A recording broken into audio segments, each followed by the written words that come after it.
Hello, in this video I'm gonna show you how to fix a low volume problem on your Samsung Galaxy Tab S11 Ultra.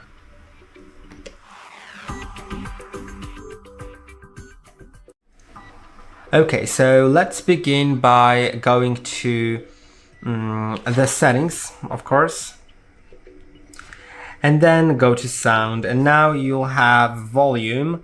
And make sure that none of these bars are set all the way down. If they are, then they will cause the sound that they refer to be silent or quiet. For example, for media, let's just go through all of them. Ringtone is when someone calls you. It's the volume when someone calls you. Media is the volume of videos and music and stuff like that you might be playing. Notifications is the sound of notification that is received. And then also the system is just the system clicks and taps and stuff like that. Then AI assistant is your Gemini, most probably. Maybe also Bixby or Google Assistant. And it also has its bar, and alarm is the volume of an alarm ringing, and it can be different than the ringtone itself. These are all the volumes here, so make sure that if in some of these sections your sound is too low, then to increase the volume right here. Now also make sure to disable do not disturb mode, because do not disturb mode may silence some notifications or calls or stuff like that. So you may need to go to, I believe it'll be in notifications. Yes, do not disturb. And now if it's enabled, then it may silence even alarms and sounds. So try disabling it or adjusting its settings of what's allowed during do not disturb. Now go to the next part, which is cleaning your speaker or headphone port. If you have problems with headphones, then you can either watch a video on our channel about headphones, because that may be the problem here, or if you're using your speakers, try cleaning the speaker grill. The speaker grills are on both sides. There are two of them, 1 and 2. Then on the other one there's also 1 and 2 right here. So try cleaning all of them with a soft brush or compressed air, so that problem with the sound doesn't occur. Now, also it is worth updating your software, so go to settings and then go to software update and go to download and install, and if there's any update available, try installing it so it can help you with fixing some bugs. And I think that will be it for the video. I hope that the video was helpful. Don't forget to like and subscribe, and I'll see you in the next one. Hello, in this video I'm gonna show you what to do if you don't remember your screen lock pattern on Samsung Galaxy Tab S11 Ultra.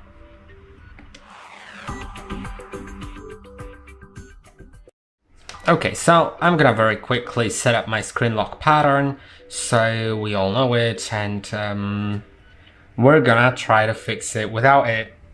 So let's go to screen lock and biometrics. Let's go to pattern. I'm gonna set it to that. Let's confirm, and now it is set up. So when I unlock the device, you can see it works. But if your screen lock is not recognized, now if it's not recognized but you're sure it should work, then we should try going to safe mode. Press and hold on power and volume down at the same time until a power menu appears. So you can see we have the power and volume down.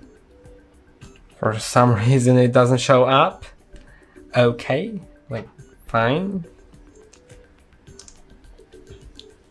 Okay, now press and hold on power off, then tap on safe mode, and it requires me to draw the pattern.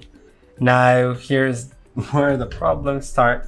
You should try entering it here, right?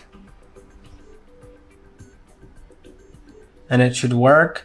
And there's no other way to go into safe mode, but sometimes there's a chance that it'll work here and not work to start your tablet. So yeah, so let's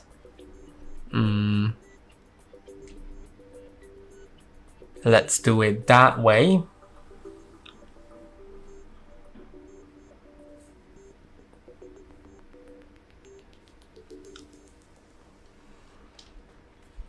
Now let's wait, and we are in the safe mode.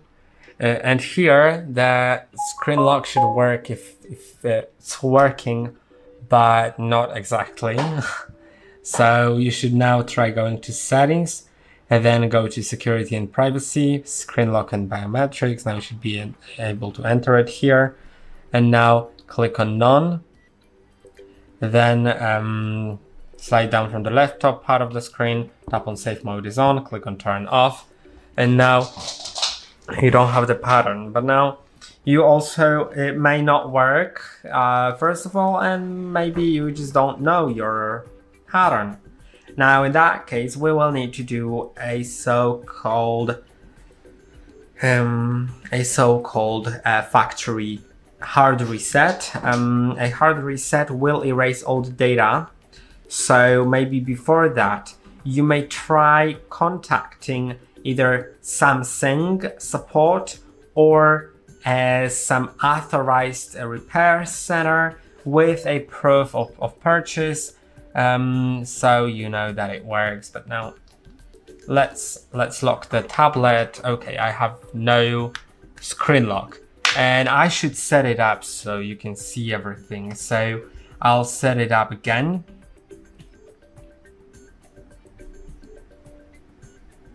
And I'll also quickly sign into Google account, because probably you are, and that changes a lot. I'll explain everything shortly.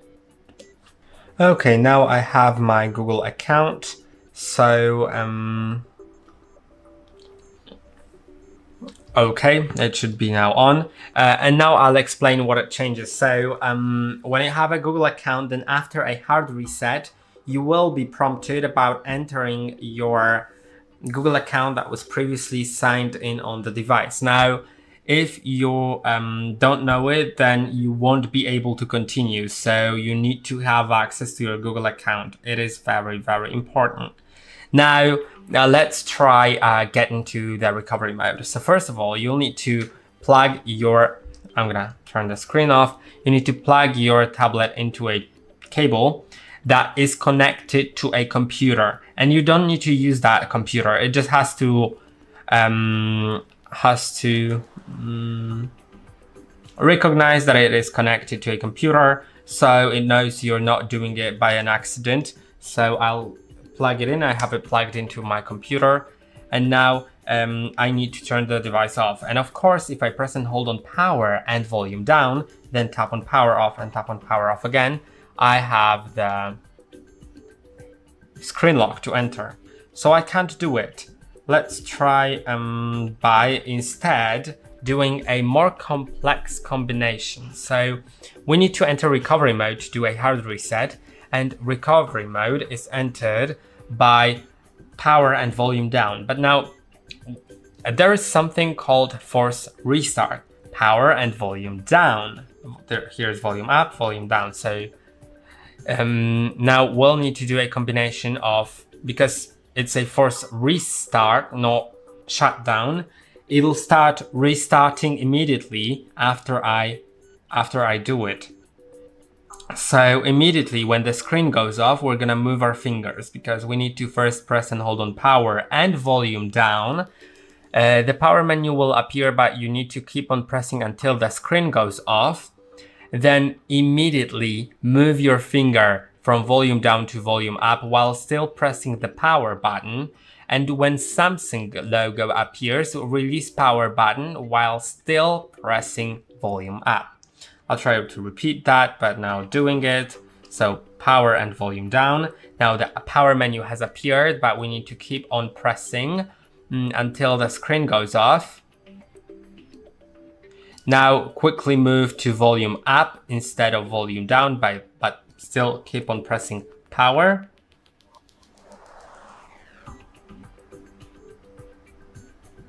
Until Samsung logo appears. Now when the Samsung logo appears, release power and keep on pressing volume up until you get to Android recovery.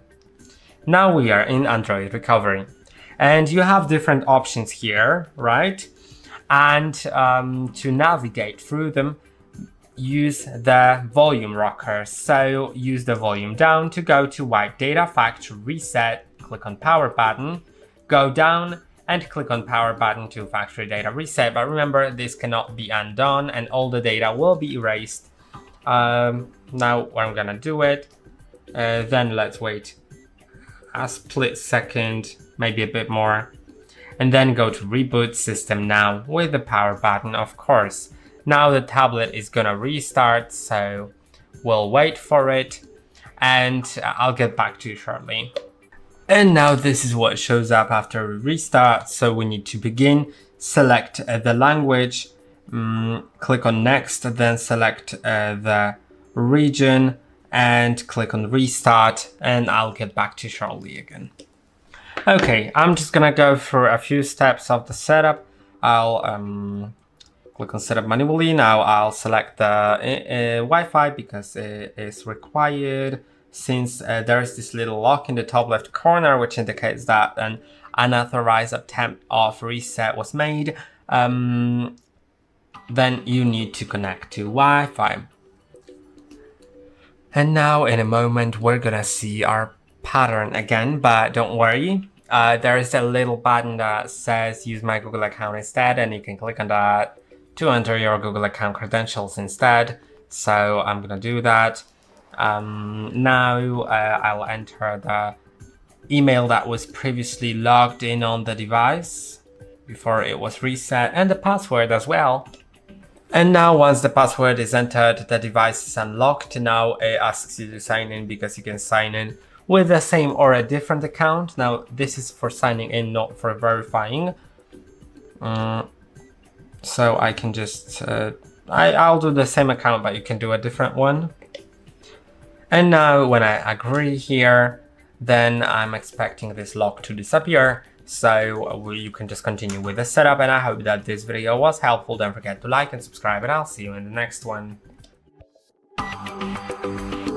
Hello, in this video I'm gonna tell you how to fix screen rotation not working on your Samsung Galaxy Tab S11 Ultra.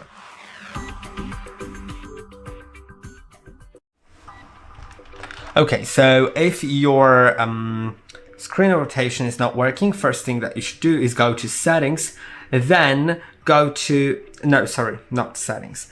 Slide down from the right top part of the screen to open Quick Settings. These settings I meant. Now you'll have this little button right here, which is screen rotation. Now it is locked, so when I rotate the screen, it won't rotate. I'll show you an example. I'm rotating it, nothing happens. You can see when I enable it back again, then it'll rotate. So yeah, if this didn't fix the issue, then you should diagnose whether your gyroscope is working. So to know whether your gyroscope is working, you can go to first Settings, then Security and Privacy, and then Auto Blocker, and disable Auto Blocker. You can enable it later, but we'll need it disabled for a moment. Then go to Phone App and type in *##, *##, 0 *##. Now you're in Testing option.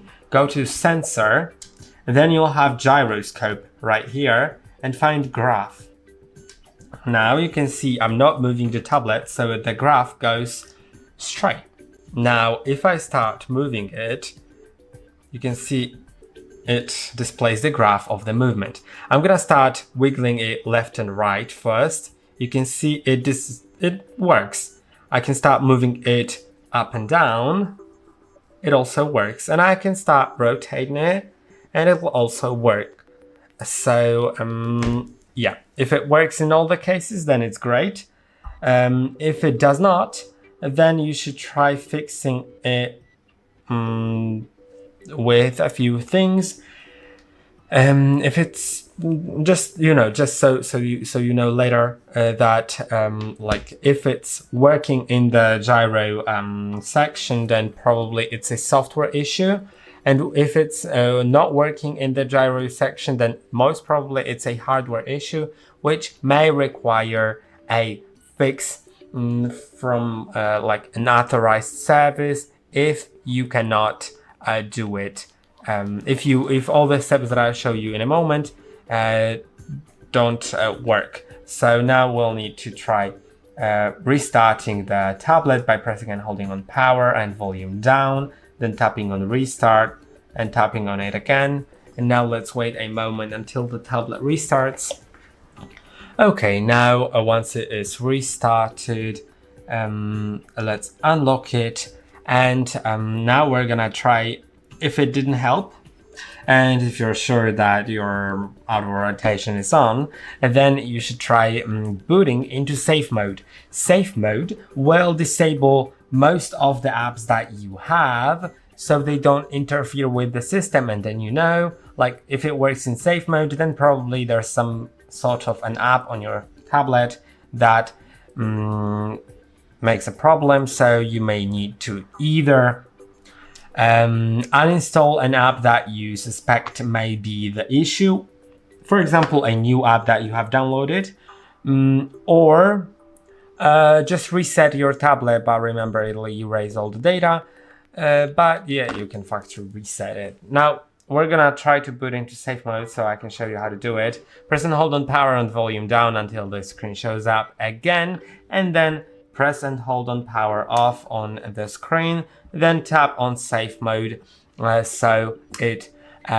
boots into the safe mode, and I'll get back to you shortly when it does. Okay, now I'm in the safe mode. You can see it displays it right here in the bottom left corner, and now you can try seeing if your rotation works. Ensure it's enabled, and then try rotating your tablet. You can see it works in my case. If it doesn't in your case, then it's probably that hardware issue or an update issue. We'll get to update later. But yeah, if it works here and doesn't work normally in the system, then it's, as I said, probably some app that causes interference. Now I'll slide down from the left top part of the screen, then tap on safe mode is on, then turn off, and let's wait a moment. It'll exit out of the safe mode. Okay, now the last thing is, as I said, the update. You should go to settings, try going to software update, download and install. Okay, I don't have network because it has automatically enabled the flight mode in the safe mode. Now we can go to download and install, and if there is any update available, try installing it so it fixes some issues that you may have with your tablet. If there's no update available, you can wait until there is one rolled out, but most probably, if that's the case, if there's no update but the problem doesn't work, then you can search for the web and see if there's like a current problem right now about Samsung tablet not working or stuff like that. And I hope that this video was helpful. Don't forget to like and subscribe, and I'll see you in the next one. Hello, in this video I'm gonna tell you how to fix screen flickering on your Samsung Galaxy S11 Ultra, Tab S11 Ultra.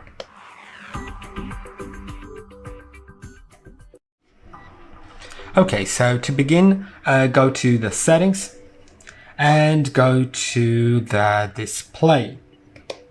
Now, first of all, you can adjust the brightness so there's less flickering, just adjust it to a level that makes everything look great. Now also make sure that if the problem still occurs, to disable adaptive brightness. It may fix some of the issues. Now also you should try downloading, if this didn't help, try downloading Screen Dimmer app from the Play Store. So let's go to Play Store. I'm gonna go through all of that. Okay, now we can go to search and find Screen Dimmer. Now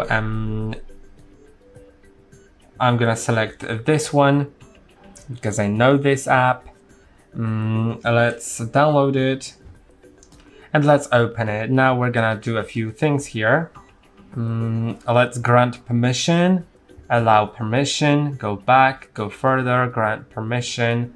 Now I forgot what the permission was for. So in accessibility settings, to update the overlay when you rotate. Okay, so in accessibility settings, there will be installed apps, Screen Dimmer, and turn it on, then allow and go back. Now the permission was granted. Also add the notification permission so you can adjust the DC dimmer. And now when I enable it, the screen will be dimmed a little bit. You can of course adjust it, how much dimmed it'll be, as you can see. But of course, like it should fix some issues, I believe. Then also you'll have the notification about it here, so you can adjust it within the notification, I believe. Not really sure. No, you can't. You can disable. No, you can screenshot it. For whatever reason, you can screenshot it. Okay, but we can click on the notification at least.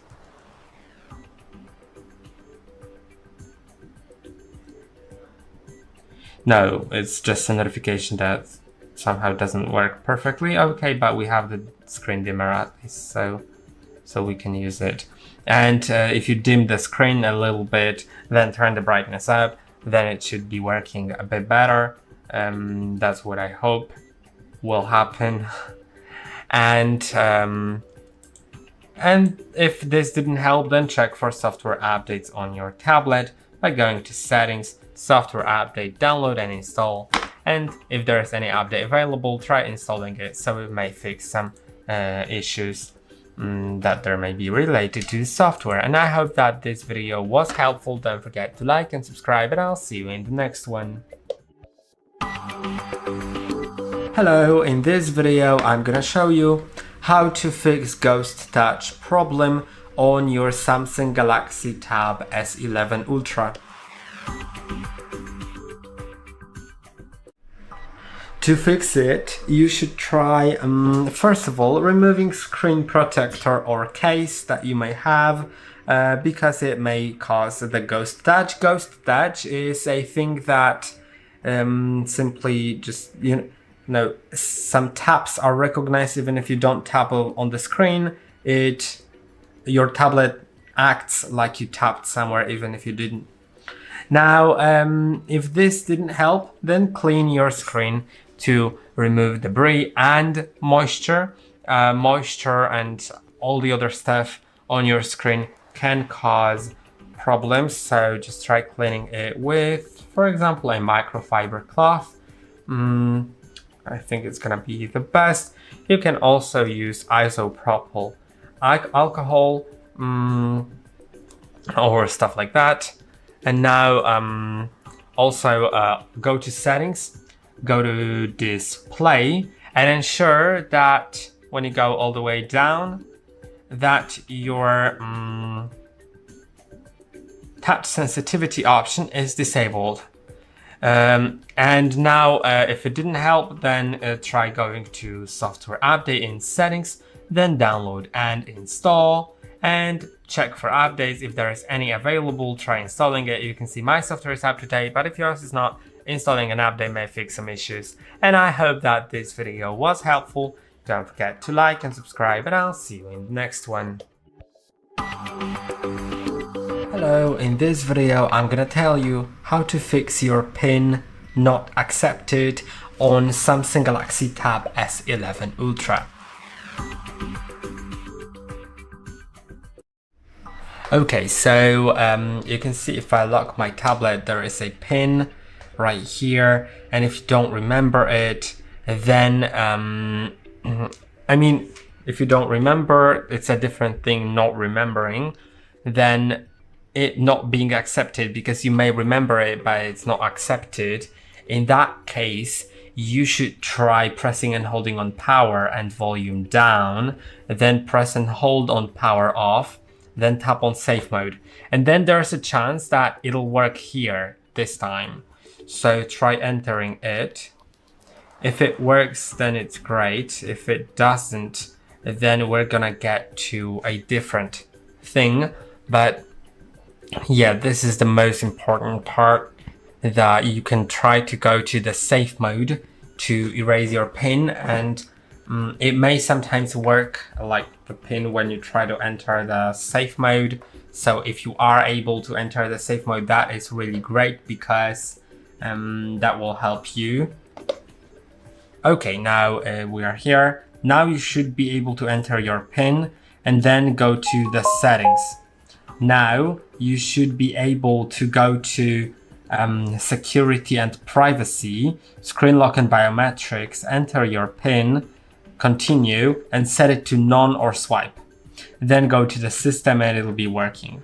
Although, and then after that, slide down from the left top part of the screen, go to safe mode is on, click on turn off, and it'll restart into standard tablet mode. Now, if it was not working, then you have just like an option to either visit your Samsung Service Center with a proof of purchase, or just any authorized service with a proof of purchase. They may try to help you with it, or you can perform a factory reset via recovery mode. Although remember, that will erase all the data on your tablet. So if you have something not backed up, you will have it erased. But yeah, that for sure fixes the issue. Now, I'm not gonna show the recovery mode factory reset here, because it's in other videos and it's a complex process. So I would highly recommend just watching a different video on our channel. Like for example, there's a video that's called Samsung Galaxy Tab S11 Ultra Pattern Lock Not Recognized Fix, and you can watch that, and that shows you also what you can do there. You can do that recovery mode, or if you watch a video on how to do a recovery mode, you can also do that. Remember that after resetting with the recovery mode, during the setup, you will be asked about entering your Google account that was previously signed in, and yeah, that's basically it, and it'll erase the data, right? So yeah, you can do that, and I hope that this video was helpful. Don't forget to like and subscribe, and I'll see you in the next one. Hello, in this video I'm gonna show you how to fix your speaker not working on Samsung Galaxy S11 Ultra. Of course, Tab S11 Ultra.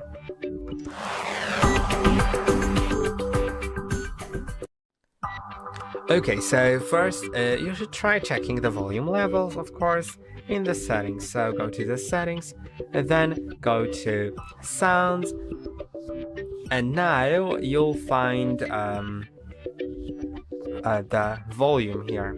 And now make sure that all the levels here aren't set to all the way down, because that will make the volume be muted for some certain category, like the ringtone, the media, notification system, AI assistant, or alarms. Now if they are not turned down and they still don't work, try cleaning the speaker grills with a soft brush. And if you're using a soft brush, make sure it's not any metallic tool so you don't damage. Then you can use it in 4 different places. On the left side there are these 2 stripes, and these are speakers, so you can clean them and with a soft brush. And on the other side you can also do that. That should fix the issue, because you know, if there's some debris that has built up over time, then it may cause some issues. Now you also may need to disable Bluetooth to make sure that audio isn't rerouted to any other device, and see if it helps. If it doesn't help, then try recording some video where you speak, like whatever, just like start record. No, I need to go to video first. Yeah, go to video, start recording, just say something, whatever, just so you can test it later. And now test it, of course, first in the Gallery app, see if it actually has any sound or not. I have my volume down. Recording, just say something, whatever. Yeah, but make sure that this little button right here with the speaker isn't muted, because that'll make your video have no sound. So click on it, make sure that the volume is up, and just so you can test it later. And you can see it works, so turn it down a little bit. Now, if it didn't work here, then try booting into safe mode. To do it, click on power and volume down. Then press and hold on power off and click on safe mode. What safe mode does is it lets you test your tablet without any apps interfering, because all the third-party apps and even some system apps will be disabled and won't work. So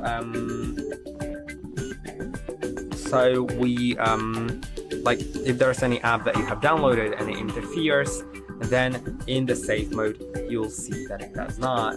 But we'll need to wait a moment until it gets to safe mode. Now it says safe mode right here. Let's go to the tablet, and now our camera app doesn't work. That's why I told you to record it earlier. Now you can go to gallery and see the recording. Of course, click on the speaker. You can see in my case it works. If it doesn't, then there's gonna be just last thing that you can do about it. If it doesn't work here, make sure also that the volume is up and that the speaker button is not muted. And now if it worked here but it didn't work in your system, try uninstalling some apps that you think might interfere with the with the speaker, especially apps that are installed from unknown sources, or just some non-reputable apps, some ones that aren't really known to the public and may cause some issues because they are not well tested.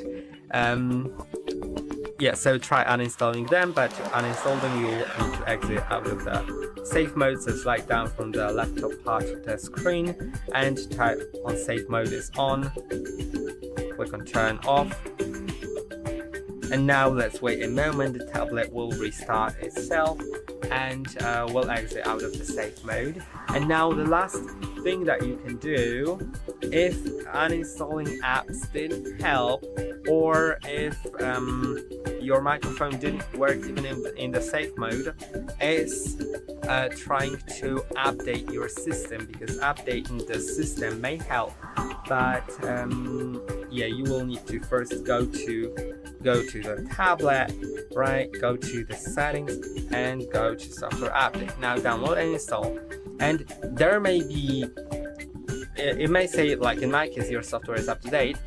That means that you may actually need to wait until there's an update available so you can install it, and it'll fix the issue, because sometimes the update is not yet there, but it's about to be there, If you have an update available here, try installing it. It'll of course ask you to restart the tablet after it downloads it, and you'll be able to use it. By the way, I'll need to disable the airplane mode because it enables it automatically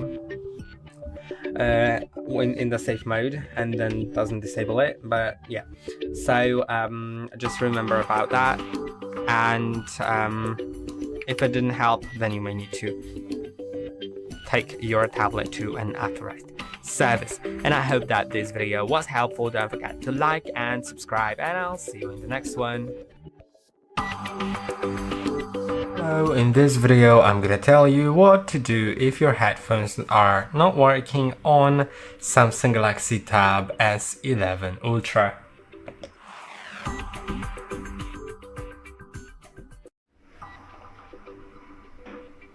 Okay, so if you're using USB-C headphones or headphones with an adapter, because there's no mini jack port here, so you may be either using headphones if you're using wired headphones, because later I'll talk about wireless headphones. But now if you're using USB-C headphones that just have USB-C port or an adapter from USB-C to mini jack, then the first thing that you should try is cleaning the charging port. So if you see right here, there is this charging port that you can use for the headphones, and you should clean it. And to clean it, it's best to use a tool like a soft brush. Make sure to use a non-metallic tool, and that should help you to get rid of some dust or debris from the USB-C port. You can also use a toothbrush as well. And if it didn't help, then you should try restarting your tablet by pressing and holding on power and volume down. Volume down is this button that's closer to the power button. And then click on restart and tap on it again, and now your tablet is gonna restart. So let's wait for it. And now in the process, I'm gonna talk about some other things. So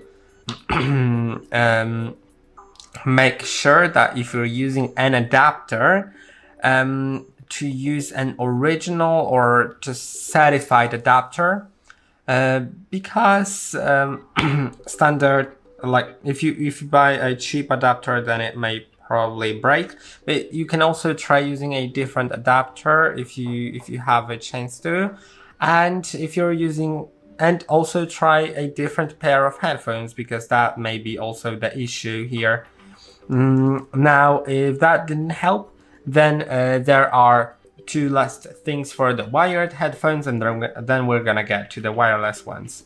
So for the wired headphones, it is worth updating your software on your tablet so it works the best. And to do it, go to the settings and then go to software update, download and install. And if there is any update available, try installing it. It should resolve some bugs.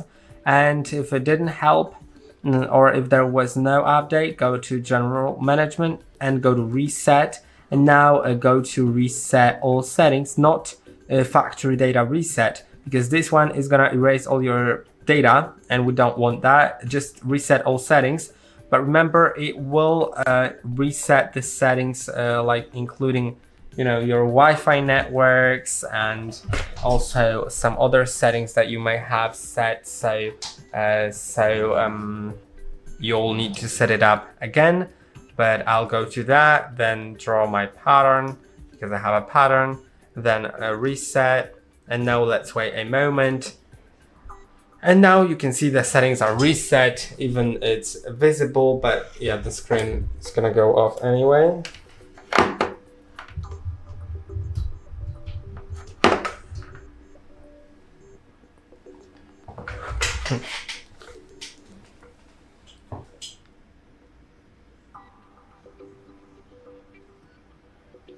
Okay, it's gonna take a moment, and now we're gonna get to the option of using Bluetooth headphones. So for Bluetooth headphones, also we should first begin by some simple steps and see if they work. Let's slide down from the right top part of the screen to open the quick settings, and then you'll find the Bluetooth button. If you have it enabled, then simply disable it and re-enable it, and that may help sometimes. You can also try enabling flight mode and disabling it, and then it'll re-enable Bluetooth and it'll work. If it didn't, then go to settings and go to Bluetooth in connections, then Bluetooth, and here if you're connected to your headphones, then disconnect from them. So as you can see right now, I'm connected to some headphones that I have right here. And now if I want to disconnect from them, I will need to click on the settings icon next to them and then click on disconnect. And now they are disconnected. Now I'll need to put them in pairing mode. Sorry, not disconnect. I wanted to unpair them. So yeah, unpair. Now I'm gonna put my headphones in pairing mode again. So in this case, it's just putting them in a case, then taking them out, but sometimes it's a little bit different depending on your headphones. And now I'm gonna disable Bluetooth and re-enable it, and then it'll start scanning and I can find my headphones right here. So let's click on that. And now my headphones should be connected. So if it works, then it's great. Well, in my case, it couldn't connect, so I'm just gonna try again. Let's scan. And yeah, if also it is worth charging your headphones fully to make sure that that also works. Also avoid Wi-Fi or device interference, which means that if you're in an area where there's a lot of Wi-Fi devices or a lot of Bluetooth devices or some other interference like microwaves, like microwave cookers, then it's gonna interfere with that. So also you should try avoiding that. Now the last thing that you can do is reset your network or Bluetooth settings. Remember, it'll unpair all your Wi-Fi networks and Bluetooth devices, so you'll need to reconnect to everything. And to do it, go to General, Reset Wi-Fi and Bluetooth settings, reset settings. Now they've been reset, and I can go to Connections, then Bluetooth. And now let's try putting my headphones into pairing mode. And let's see if they are discovered here. I'll try scanning again.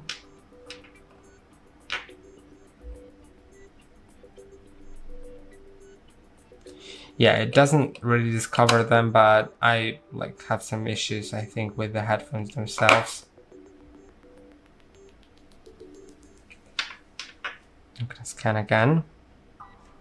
Yeah, now they are here.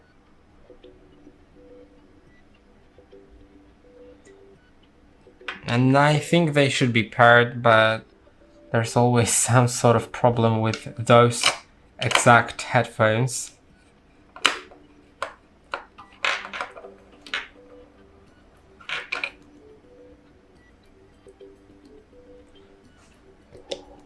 Okay, I just put the headphones for charging. They may need some charge, but I think it should be working now. And I hope that this video was helpful. Don't forget to like and subscribe, and I'll see you in the next one. Welcome. Follow me as a Samsung Galaxy Tab S11 Ultra, and today I will show you a couple tweaks and tricks you can do on this device.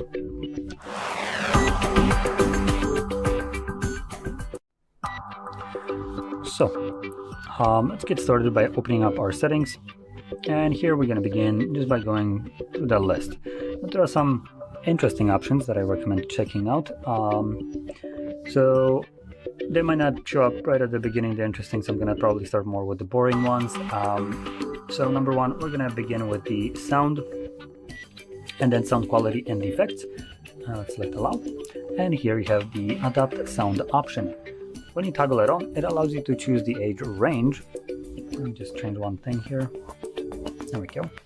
So it allows you to change the age range, obviously your age, and this will try to accommodate for the typical hearing loss that you develop over your life. And you can use that, that's kind of whatever, but what I actually recommend using instead more is the personalized sound profile. And select start. Now I can't because you do need to have some headphones or earbuds for this. But once you go to the setup of this, it will then create a custom equalizer for you. Now, this is primarily designed to combat hearing loss, but it will also combat unintentionally crappy earbuds, for instance, or headphones that can't reproduce specific sounds too well or loud enough to the point that you can hear them. Therefore, they will be boosted, and hopefully from there you can actually hear it. Therefore, all your music or whatever content you're watching will start to sound better. And this has nothing to do with your hearing loss. This has more to do with, for instance, the periphery that you're using, which might not be adequate enough. But with this option, it could be, boosted up into a little bit of a higher kind of quality, giving you a little bit more sound out of it, or specific frequencies. So that's one thing. Now moving on, we can go into the display right here, and we have light and dark mode, which you just see me turn off, but you do have the option to change it based on a schedule, and you have sunset to sunrise or a custom schedule of your choice. This is a pretty nice option if you tend to use your devices sometimes during the night, maybe when you wake up, and you just don't like to get flashbanged by your, for instance, phone or tablet. So this is a fantastic option because when you wake up at night and you pick it up, it will be in dark mode automatically on its own, which is, I would say, pretty helpful. Now going further down the display list, we also have the motion smoothness, and we have two options, the adaptive and standard. I like the fact that Samsung decided to remove a needless option.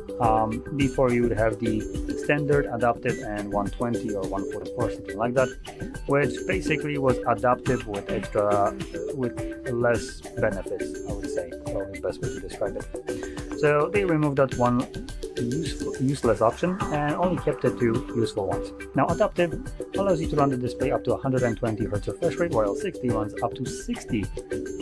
Standard runs up to 60. Now we do get a nice little animation right here letting us know how this kind of affects the device, and you can see that the standard just looks a little bit more choppy in the way it's kind of like moving, while this is just more smooth motion. Now this is something that you won't really see on the video when I enable it. The only thing you might see is like when I'm scrolling up and down, this just kind of looks more like a smooth blur. When I select standard, and this will start to look a bit more choppy, like it's I don't know how to explain it, but it's barely visible on a recording right here, just because I am actually recording at 60, so you don't actually get to see the full motion range right here of the 120, because the video itself is showing only 60. So anyway, I'm bringing this option up because if you don't see physically when you toggle on between these options and select apply, you don't see any difference when scrolling up and down like this, then you will get a better battery life by selecting standard option, which in this case, just go for it.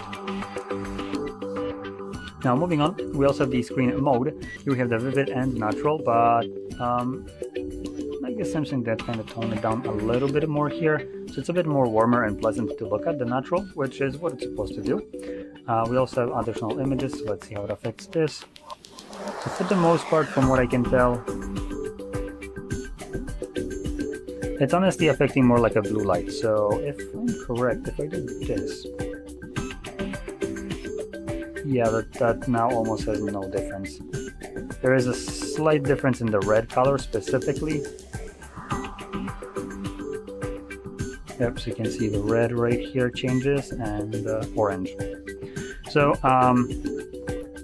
anyway, by default you would be set in the midpoint right here for the most like supposedly natural look.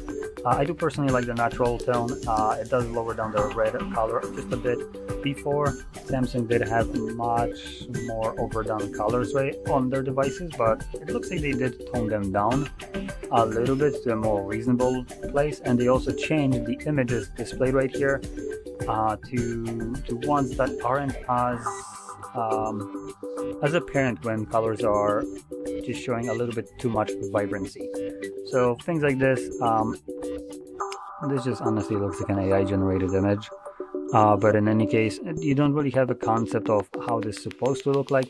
But for instance, in previous examples, Samsung used a fruit basket. And yeah, that fruit basket looked like it's radiating color and light from it, which is not really how fruit's supposed to look like. So at that point, they also had much more overdone colors than they do right now. Now moving on to the next option, we have the edge panel, which is enabled right now, and you can see it barely right here. There's kind of like edge right here that you can just swipe up on. Come on, there we go. I don't know why I just hit again. Let's try that once more. Come on. Oh, for God's sakes. Okay, I need to use my fingers apparently. So anyway, here we have our toggles. Now we have a bunch of AI garbage right here. If you're like me and you don't give two hoots about this AI trash, we can get rid of it by clicking on this pencil right here and selecting right here the three dots and just toggling this crap off. And you can see it's now gone. Now here we can also add additional applications to this panel, and you can add a lot of applications here. So this can have number one, 2 columns, and number 2, it can be scrollable up and down. So you do have a pretty extensive list of applications you can have just out of finger swipe. But anyway, going back here, under the panels, we also have the option to add additional panels to this. So we won't only have the apps, but for instance, we can add something like weather. And now you can swipe to the side on it, and you can see it switches to the weather panel. So that's one. Another thing is you can actually download more, though I don't see any options right here. Typically we have a Galaxy Store button somewhere here, but I don't know why it's not visible.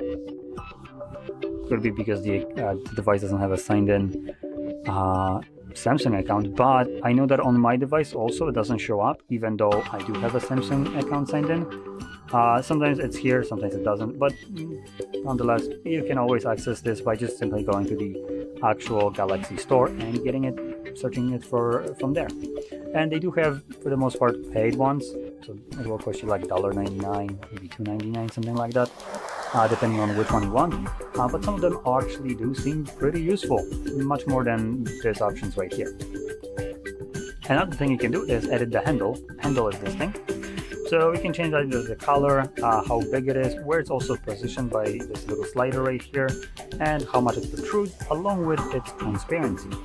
I personally like to, at least on my phone, not as much on the tablet itself, but on my phone I like to make this fully transparent, but I set it up where my volume markers are. Now volume markers here are on this device are here, so this is kind of less convenient. Unless you're using this device primarily in portrait mode, but it's a tablet. I doubt many people do that. So what you could do is, for instance, look for this little line right here. This is where your antenna is. You can place it right here at the antenna. Let's make it size. We're gonna make it larger, so it's much bigger, harder to miss basically. And we're gonna make the transparency high. And we can now go back, and this will disappear fully from the view. But because you know where you place it, which is right around this area where you have your antenna, you can always swipe up here and access this panel. And it just gives you a nicer, cleaner look to the device. Now, moving on. We also have the taskbar, which is this bar right here. If you're using gestures, it's a little bit less convenient, so I'm not really going to talk about it, but I will say just that you can toggle it on and off right here. And moving further, we have the navigation, so we can go to the swipe gestures, and you can see that it disappears by default, but if you hold your finger, right? No. Oh, there we go. We just do a slow swipe. Pops up with this one, but as you can see, it just shows up for a brief moment. So I personally don't like the actual taskbar at all. Additionally, if you're using a third-party launcher, you might not have access to it altogether. So again, it kind of defeats the purpose of it, but you have access to the Edge panel no matter if you're using a third-party launcher or not. Additionally, You also have the circle to search option. You do have it with buttons now too, something that wasn't previously a thing. You can either hold your home button, or you can hold the bar right here. So circle to search has a moronic name for how you activate it, because you don't activate it by circling and searching. See, I didn't highlight anything here. So you first need to hold it, and then you can circle to search. But you aren't only limited to that. You can also, for instance, do things like just simply tap on it. If it detects a text, it will allow you to select it, copy it. Let's try that again. Now right here it does a little bit more annoying stuff, because as you can see, there we go, it tries to like automatically search, and it moves the freaking thing from side to side. It's absolutely effing annoying. So yeah, just wow, great, thanks for covering the damn thing. Like, why the shit do you always swap it to the side where I'm trying to see? Okay, so this is pretty absolutely effing annoying, and literally makes this feature almost unusable. Now on the phone it's a bit more usable, because the damn thing doesn't actually try to show up every time or everywhere where you're trying to select the text and over it, making it absolutely annoying. So you can see right now it's not really doing that. So there we go. So once you get accustomed on how this stupid panel kind of moves around, it will be obviously much more useful, and you're not only limited to just kind of seeing what's on the screen and just circling and searching and copying text, but what you can also do is, for instance, if I open up camera as an example, and I will point it out the keyboard that I have right here, I can then hold it again, it launches it. Now when you do this, it actually just tries to see what's on the screen, so whatever camera was seeing, this is actually frozen right now. Okay, now just tap on this. We're going to click on the entire keyboard, shrink it, and you can see it shows me results. So I can now find similar keyboard, specifically similar keycaps, which aren't part of this keyboard, and yeah, you get all the kind of images that are associated with it. Some are on AliExpress, which is where I got the actual keycaps from. So let's see if this is actually correct. Then I click on it. Yep, so it looks like they are. And now these are a bit different. So I can see right here these are more rounded and have a different hue, but maybe they have ones lower. It's AliExpress, so partially pictures don't always represent what you're gonna see on an offer, and usually you also don't get the correct price on the offer, because you know, AliExpress doing AliExpress things. So, but in any case, it's close enough to what this is. I wouldn't fault it for just mistaking this. It's the same kind of color scheme almost, it just has a different hue. And is one of the pictures closer to what I have? Not really, to be honest. But some other ones are certainly much closer. Like this is literally what I have right here. Like I said, it doesn't really show the exact result, but with a little bit of fiddling, obviously you can find it. And I'm just showing this as a kind of quick example. I haven't even ever done this or prepped this, so you can see it works pretty well with whatever it sees right now. If you want to spend a little bit more time trying to search for something, obviously you're going to get better results. Maybe a different picture would get you better results, but in general, pretty good. Now, anyway, let's go back to our settings and move over to a very fun option, which is the modes and routines. Now, this option will cater more and primarily, I would say, towards people that have some kind of smart home setup of any kind of source, either lights or stuff like that. So I myself use these kind of things, the routines, for two things. Number one, soundbar, and number two, I use it for lights.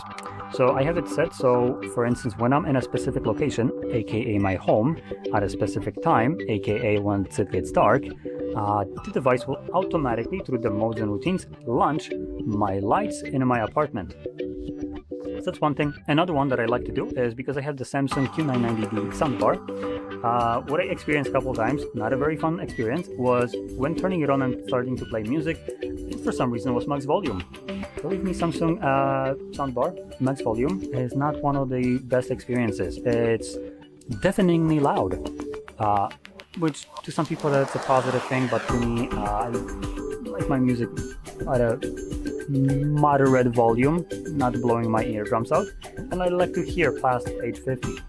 So what I did set up here is that when I connect my phone through Bluetooth, because it's primarily when that problem occurred, the device will automatically, meaning the phone will automatically adjust the volume of the soundbar to 5.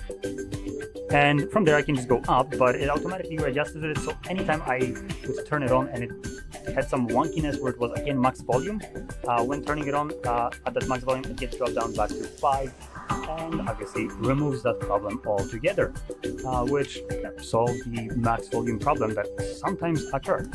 And to set this up, all you need to do is, let's go to routines, and it's like add. Wait, what? Oh, there we go. We have add, and then we're gonna select if. Now there's a little bit of wonkiness generally adding this, because if you want to add smart appliances, you need to have them set up in your smart things app, which is the home kind of control automation, basically smart home application from Samsung. So it works, but you're limited to adding things through there, and if they're not available to you through smart home or smart things, because not every appliance is, you're kind of shit out of luck, to be completely honest. But I just say, I'm gonna set something very simple, to be honest, because there's nothing added right here, no account signed in, so this would obviously be a bit annoying. But let's say that if I connect to Wi-Fi network, so I'm gonna select right here, connect. We're gonna then select add the network. There we go. So if I connect to this network, which is my work network, my phone will go into the do not disturb mode, let's say. I'm gonna click right here.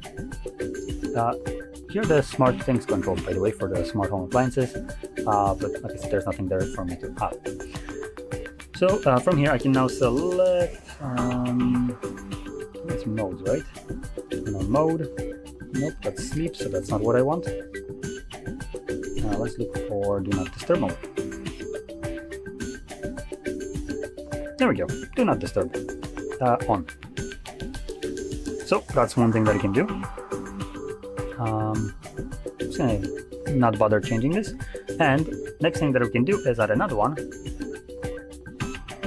And again, Wi-Fi network, disconnect from network, this one, done.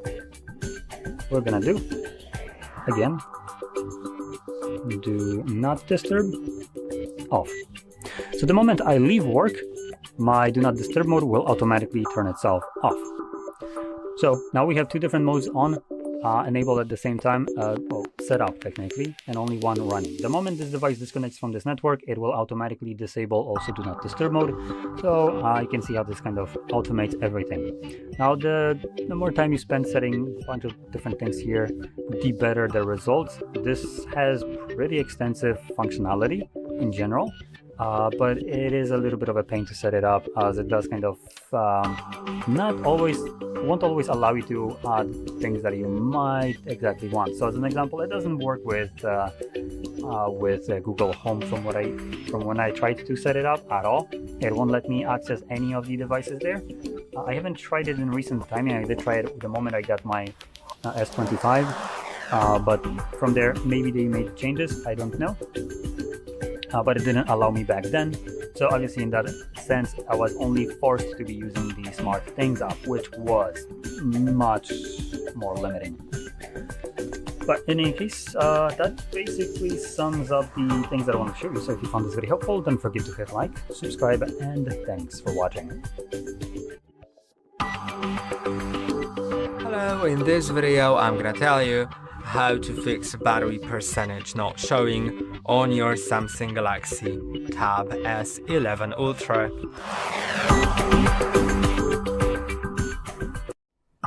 Okay, so as you can see, my battery percentage is not showing at all.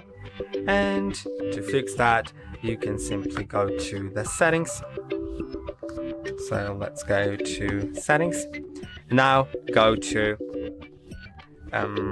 battery and scroll down, and you'll find show battery percentage and enable it. Now you can see that battery percentage is being shown. And I hope that this video was helpful. Don't forget to like and subscribe, and I'll see you in the next one. Hello, in this video I'm gonna show you how to fix your touchscreen not responding on Samsung Galaxy Tab S11 Ultra. If your touchscreen is not responding, you should begin by trying to remove the screen protector, because it may cause interference. But before you do that, also you can first, if you can do anything on the tablet, then you should go to settings. Okay, now go to of course, if you can, because if you can't, then there's nothing you can do, but go to display and go to touch sensitivity, and you can enable it so the screen will be more sensitive to touch and may recognize your touch. Now, if you weren't able to go into that, or if it didn't help, first try force restarting your tablet to refresh the system, and to do it, simply press and hold on power and volume down at the same time. There may appear something on the screen, don't worry about it, just keep on holding. Even if a power menu shows up, it doesn't matter, keep on holding until the screen goes off. And now we're gonna get to the part with the device turning on. And after that, if it didn't work, then this is going to be the time where you should try removing your screen protector or case that may be causing some interference. So you should get into that. And if that doesn't help, then make also sure that you clean your screen with a microfiber cloth. Make sure to do it on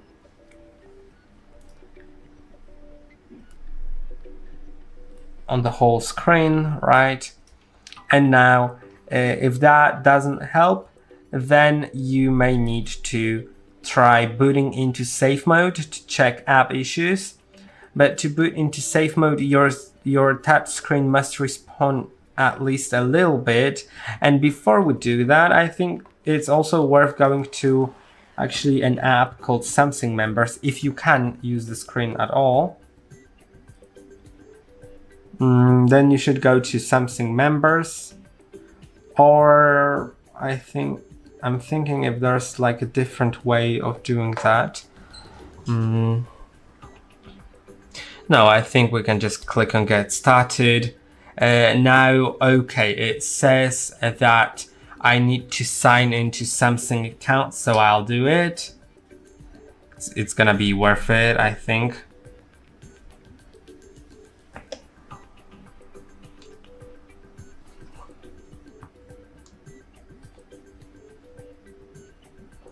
Okay, there's some sort of code, so I'll get that.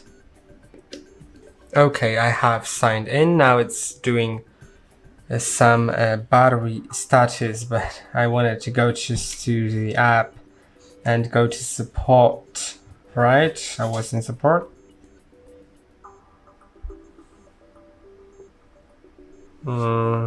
It disappeared. Okay, now we should try to find the touch screen. I don't really see it. Yeah, it's here. Okay. And now you should drag your finger across all the squares and see if they light up blue. If they don't, then touching that area was not recognized. So you'll know in what areas the touch was not recognized, and we'll try fixing it. Or if we fail to fix it all, then you'll need to go to a service, an authorized service, and they may need to replace the digitizer. What's great is that there is a chance that not the whole screen has to be replaced, just the digitizer without the screen itself, so it may be a bit cheaper than the full screen replace.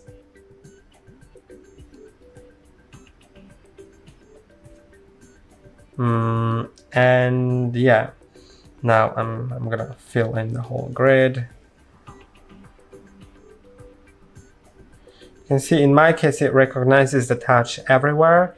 If in your case it recognizes it in some certain areas and in others not, then there's probably a problem with the digitizer, or the screen is dirty in that area, or there's some interference like the screen protector or the case. Now if your touch screen doesn't work at all, or works in just a few certain areas, then we can boot to the safe mode. So we're going to do that.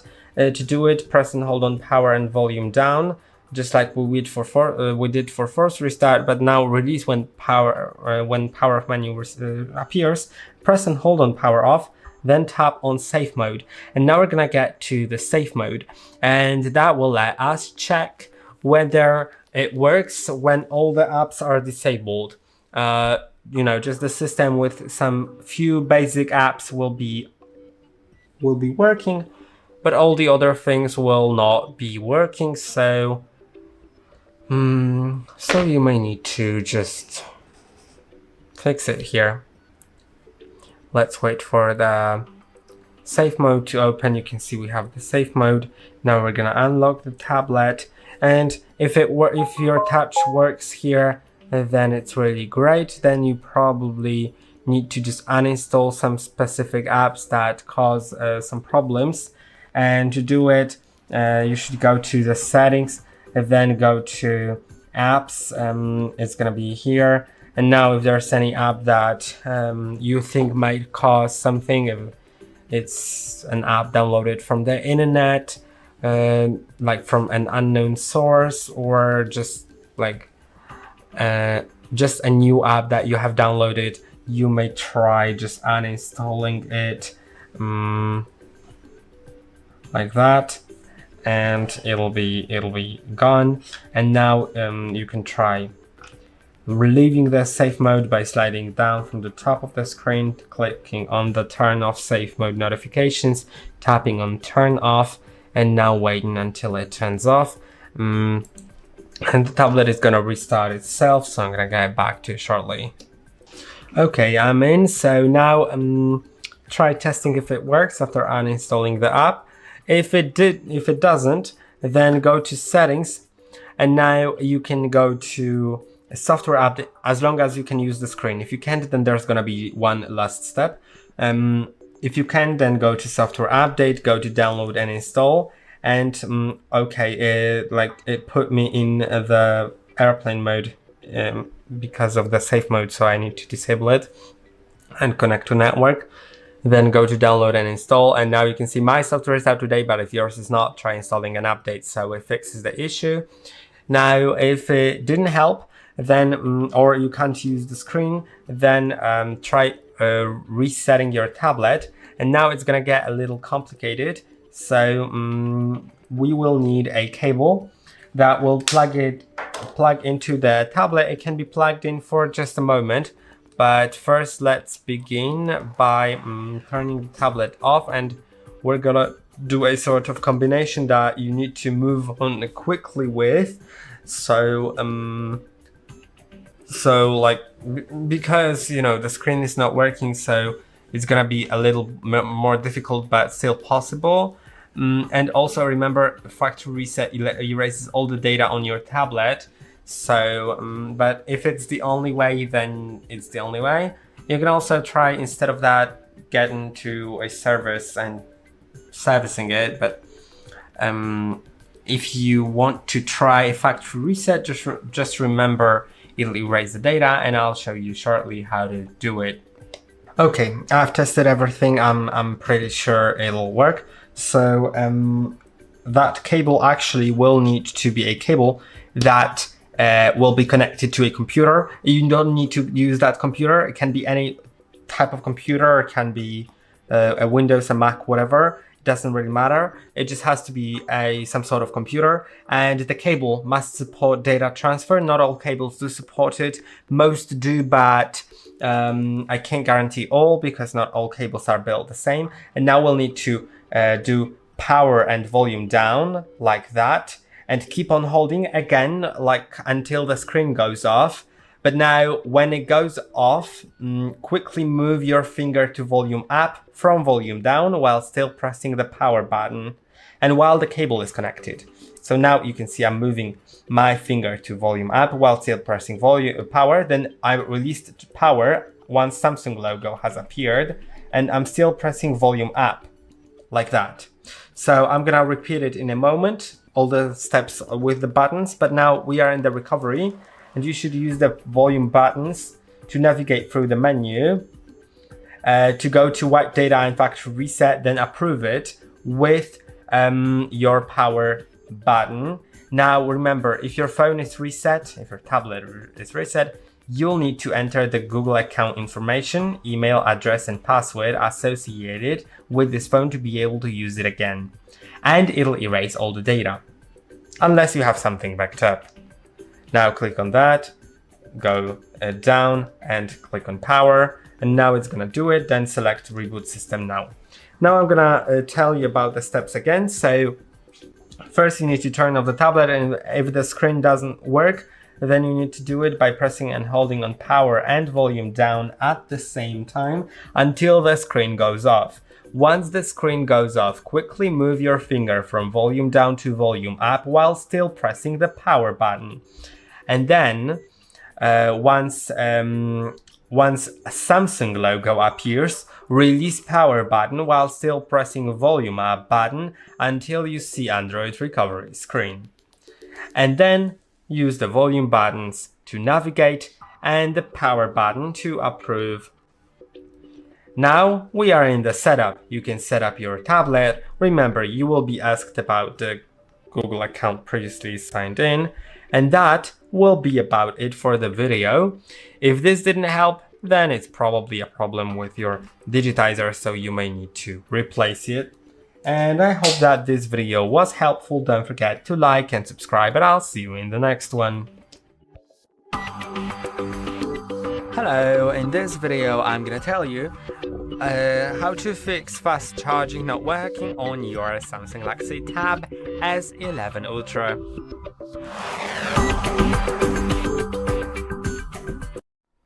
If you experience any problems connected with fast charging not working, then the first thing that you should do is check for cable compatibility,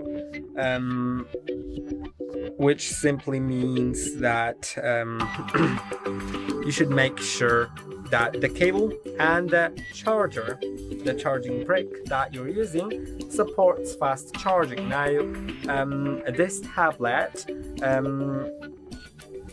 we can actually check it if we go to, like, if we just type in Galaxy Tab S11 Ultra in the browser. Let's select specs, and I'll go to gsmarena.com.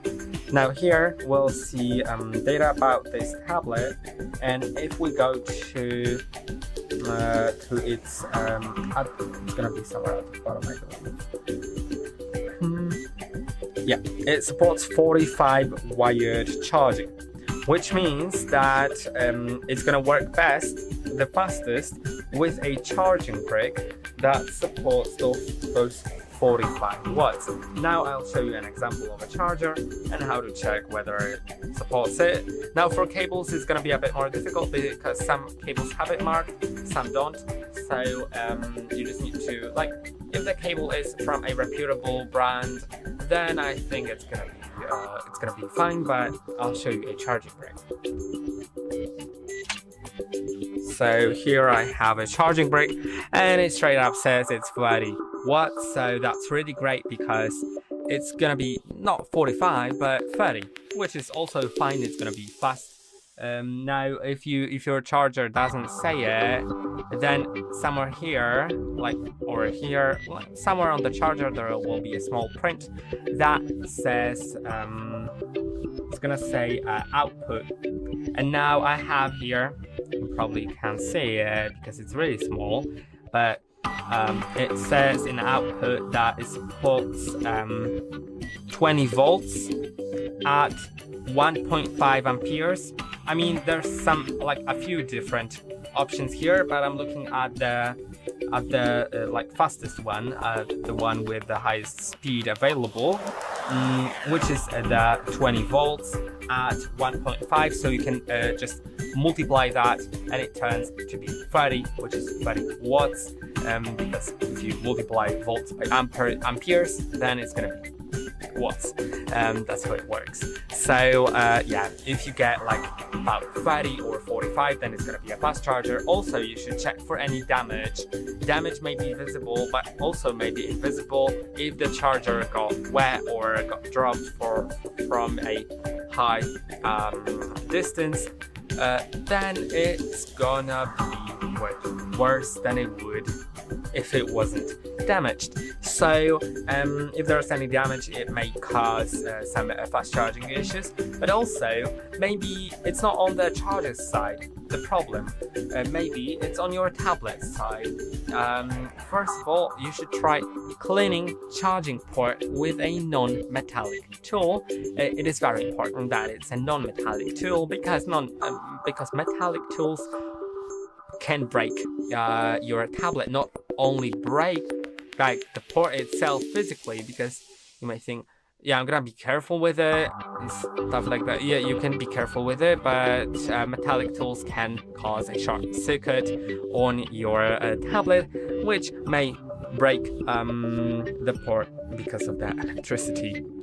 So here is a USB-C port on your tablet, and what you should do with it is to clean it the best with a soft brush or with compressed air, and there's a high chance that it will fix the issue. Now, if it didn't, go to settings and make sure that fast charging is enabled. So you'll need to go to the settings, then battery, and now go down to charging settings. Now make sure that fast charging is enabled. In some regions it's disabled by default, so you may need to enable it. Also try testing with another fast charger or a different power outlet, because maybe sometimes your outlet will have some problems, so it's also worth looking into that. And now, if it didn't help, try updating your software on the tablet to fix charging bugs, because there may be some bugs that you just need to fix. Like going to the settings, going to software update, download and install, and if there is any update available, try installing it. In my case, the software is up to date, but if in your case it's not, then you should install it, and after that your tablet will probably be working. So I hope that this video was helpful. Don't forget to like and subscribe, and I'll see you in the next one.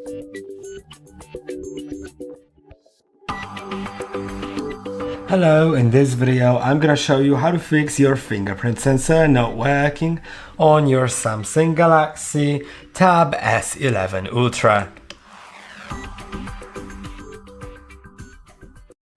Okay, so if your fingerprint sensor is not working, then you should try to begin by cleaning your screen, because the fingerprint protector is somewhere around here. You should clean it to make sure. I'm using a microfiber cloth to make sure that it works here. Now, if it didn't help, then go to settings and re-enroll your fingerprint in settings. So we'll get to that. Okay, so let's go to the security and privacy settings. Right now, go to screen lock and biometrics. Enter your screen lock. If you have one, you must have one to have a fingerprint added. Then go to fingerprints, and now you can just click on the fingerprint that you have added, remove it, click on add fingerprint, click on continue, then click on register and tap on the fingerprint sensor, then release, tap and hold, release and repeat several times. Remember to move your finger between each scan so it scans the whole area of your fingerprint. And as you can see, it is doing that right now.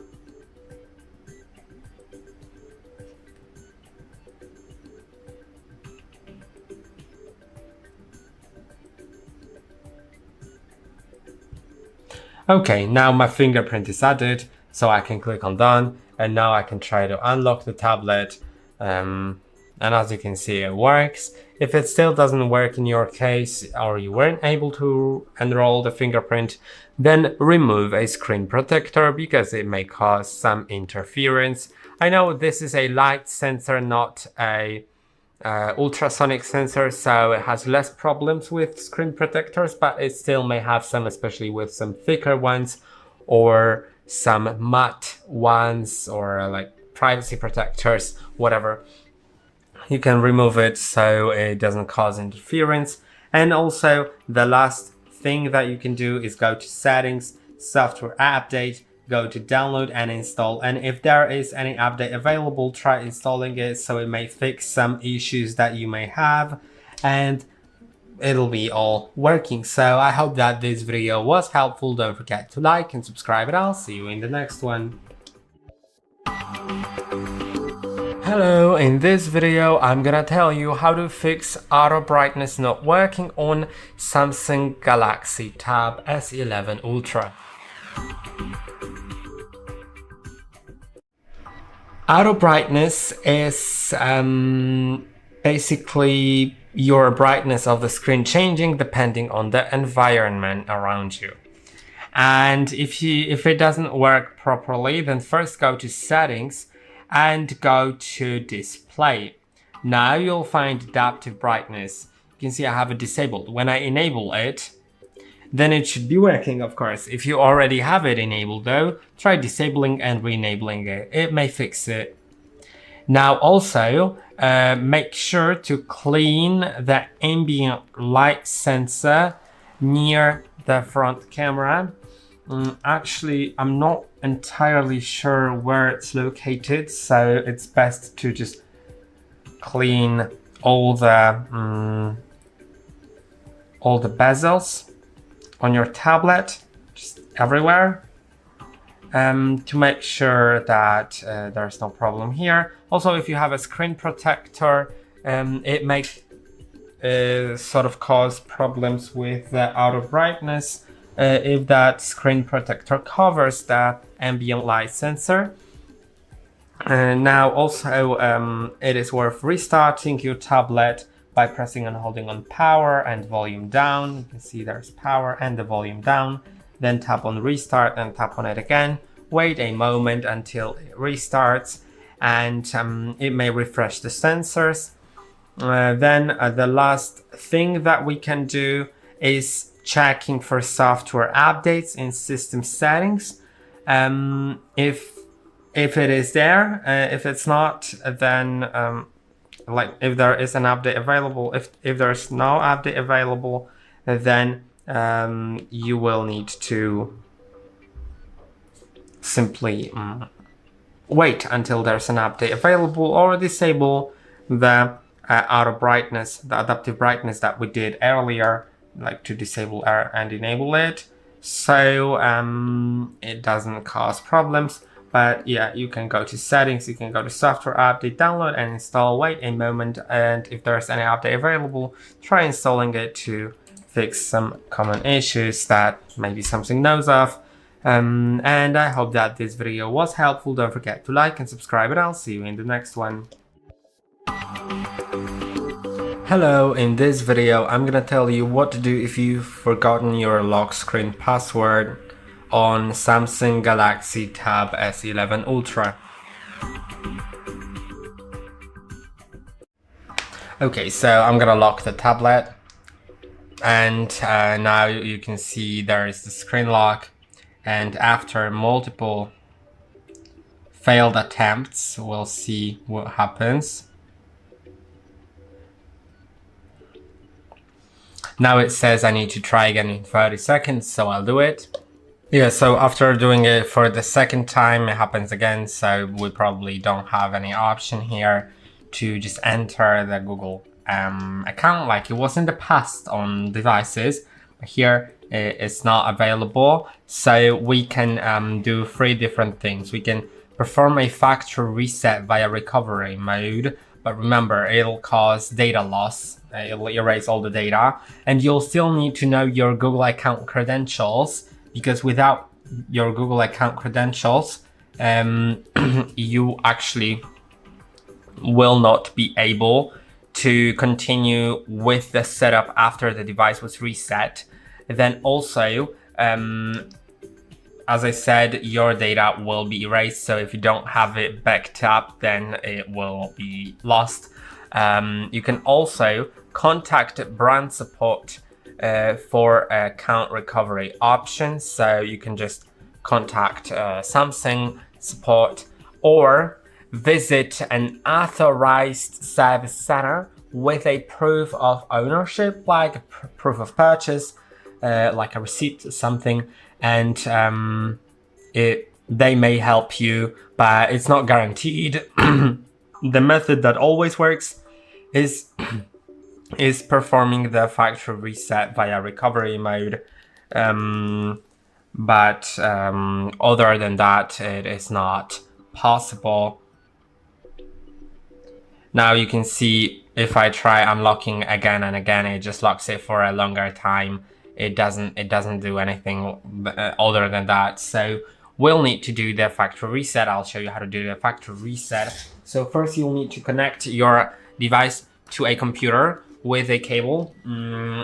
Make sure that the cable that you're using supports data transfer, because not all cables are built the same, and some cables just don't support data transfer, and you don't need to transfer data. It just needs to recognize your device as a computer, and you don't need to use that computer. It can be Windows, it can be Linux, it can be Mac OS. It doesn't matter. It just has to be a computer that you need to plug your tablet into, so it recognizes it is plugged into a computer, and it's just for protection that you don't do it accidentally, because you probably don't have your tablet in a backpack when it's connected to a computer, so you don't press on something accidentally. Now there's going to be a complicated series of steps, so try to follow them as much as you can, and don't worry if you fail the first time, because it is complicated, especially if you're doing it the first time in your life. So I'll show you the buttons a bit more here, and you can see them. There is the power button, volume down, and volume up. Now we'll need to first start pressing and holding on power and volume down, and a power off menu will show up, but I'll show you something. When I click on power off, it requires me to enter my screen lock, so I'm not able to do it. So instead, we'll need to press and hold power and volume down until the screen goes fully off. When it goes off, immediately move your finger from volume down to volume up while still pressing the power button. And then when Samsung logo appears, release power button while still pressing volume up. So I'll try to do it with you now. Power and volume down. Okay, it didn't go through. Let's go again. Power and volume down. The power menu will appear, but as I said, keep on pressing until the screen goes off. Then move your finger quickly to volume up when the screen goes off. And keep pressing power button. Then when Samsung logo appears, release power button and keep pressing volume up until you get to recovery screen. Now you can see we have the Android recovery. Now you should navigate through the menu using volume buttons. So to go down, use the volume down. You should go to Wipe Data Factory Reset, then click on the power button to approve it.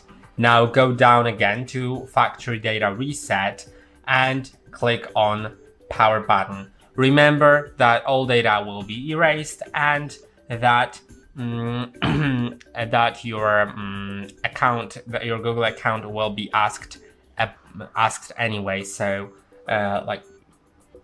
yeah, let's go to factory data reset, and let's go reboot system now with the power button, of course.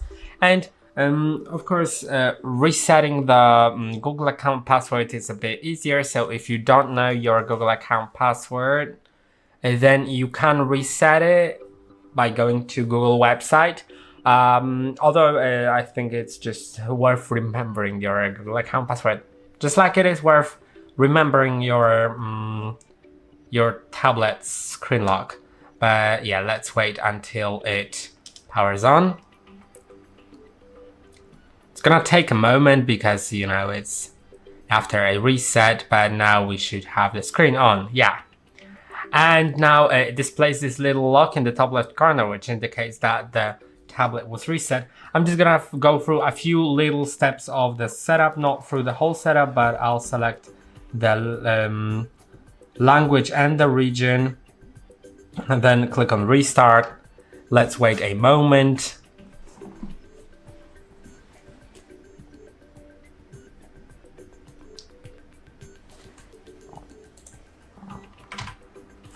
Okay, the tablet is restarting, and now we'll be asked about Wi-Fi, and we need to connect to Wi-Fi.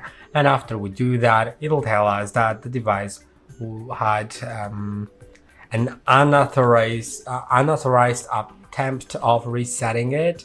So you can see I need to agree to all, click on next, set up manually, click on OK, and now enter your Wi-Fi password.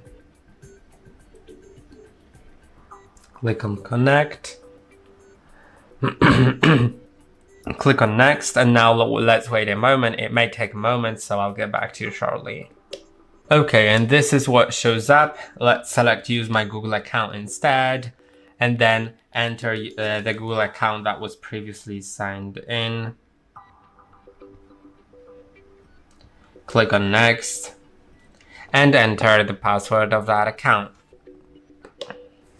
And now I have signed in. Just to erase it, now I can sign into a new Google account, to the same Google account, or skip or create an account or whatever. I'm gonna skip it now, but feel free to sign in. Then I'm gonna click on done copy, and the rest of the setup is in front of me. So yeah, this is basically what you have here. And I hope that this video was helpful. Don't forget to like and subscribe, and I'll see you in the next one. Hi everyone, in front of me I've got Galaxy Tab S11 Ultra, and let me share with you how to free up storage without removing the apps.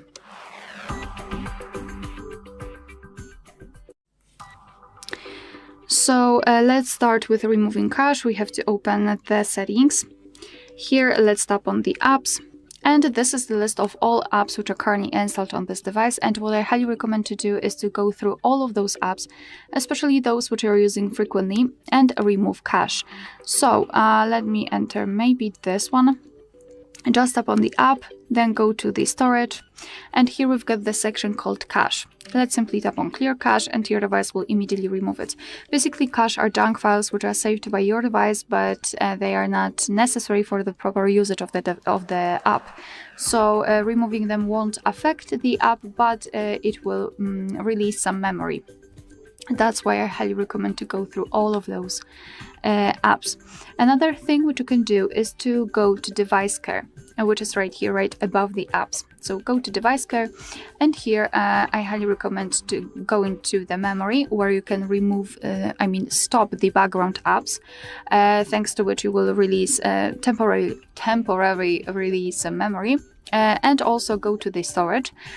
Because here you will have something called duplicated files and large files. Your device will basically categorize them, and you can simply remove them, especially those which are duplicated, because let's be honest, usually we do not really need two versions, the same versions of the same file. And removing those files here will surely release some memory. Another thing which I strongly recommend is to consider a backup. I will not describe it in details because we've got a separate video which is really detailed on our channel of how to perform a backup here in this device. But long story short, you will be able to save your photos and videos in other place, thanks to which they will be secure from for example, an accidental loss. But at the same time, you'll be able to control it and remove it from the internal storage of your device, and thanks to it, release the memory again. And as a last resort, I also highly recommend to check the downloads, because let's be honest, usually we are downloading a lot of stuff and then we forget about it, but it is obviously still downloaded and saved. So let's try to find your files, so the file manager basically. Just tap on it, and here in this left section you will have downloads. So let's go to downloads and check all of the files which are here. Check those which you really need and remove those which are not necessary anymore. Alright, so that'll be all. Thank you so much for watching. Please hit the subscribe button and leave the thumbs up. Hello, in this video I'm gonna show you how to fix Wi-Fi not working on Samsung Galaxy Tab S11 Ultra.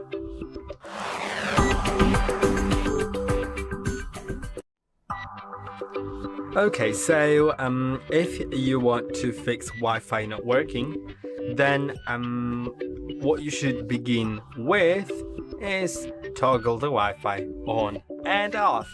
Quite simple. Select down from the right top part of the screen and find the Wi-Fi button. Now click on it. When it turns dark, it's disabled. If you click on it again, it lights up. It's gonna connect to a Wi-Fi. We'll see if it connects. If it connected, great. If it didn't, we still can fix it. And if it connected and still doesn't work, also do all the other steps that I'm doing. So let's go to Settings app now. And now let's go to Connections. Now go to Wi-Fi. And if you can't connect the Wi-Fi, then if it is connected, try clicking on the Settings and you'll get to this menu. If you cannot connect to the Wi-Fi, click on three dots in top right corner, then Advanced Settings, and then Manage Networks. Now you'll find all your networks from the past here. Just click on any of those and you'll get to the same menu that I was in a moment ago.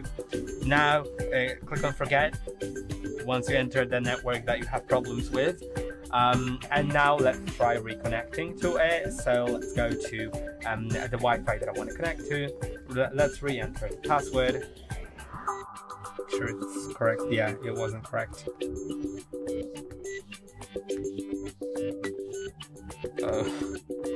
Oh, okay, it's a delete key, not a backspace.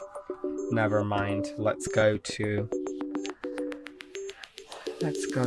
connection. Okay, and now we have connected. So let's see if it works. Try seeing if it works. If it didn't, then we should go to something else, which is gonna be restarting your tablet. So try pressing and holding.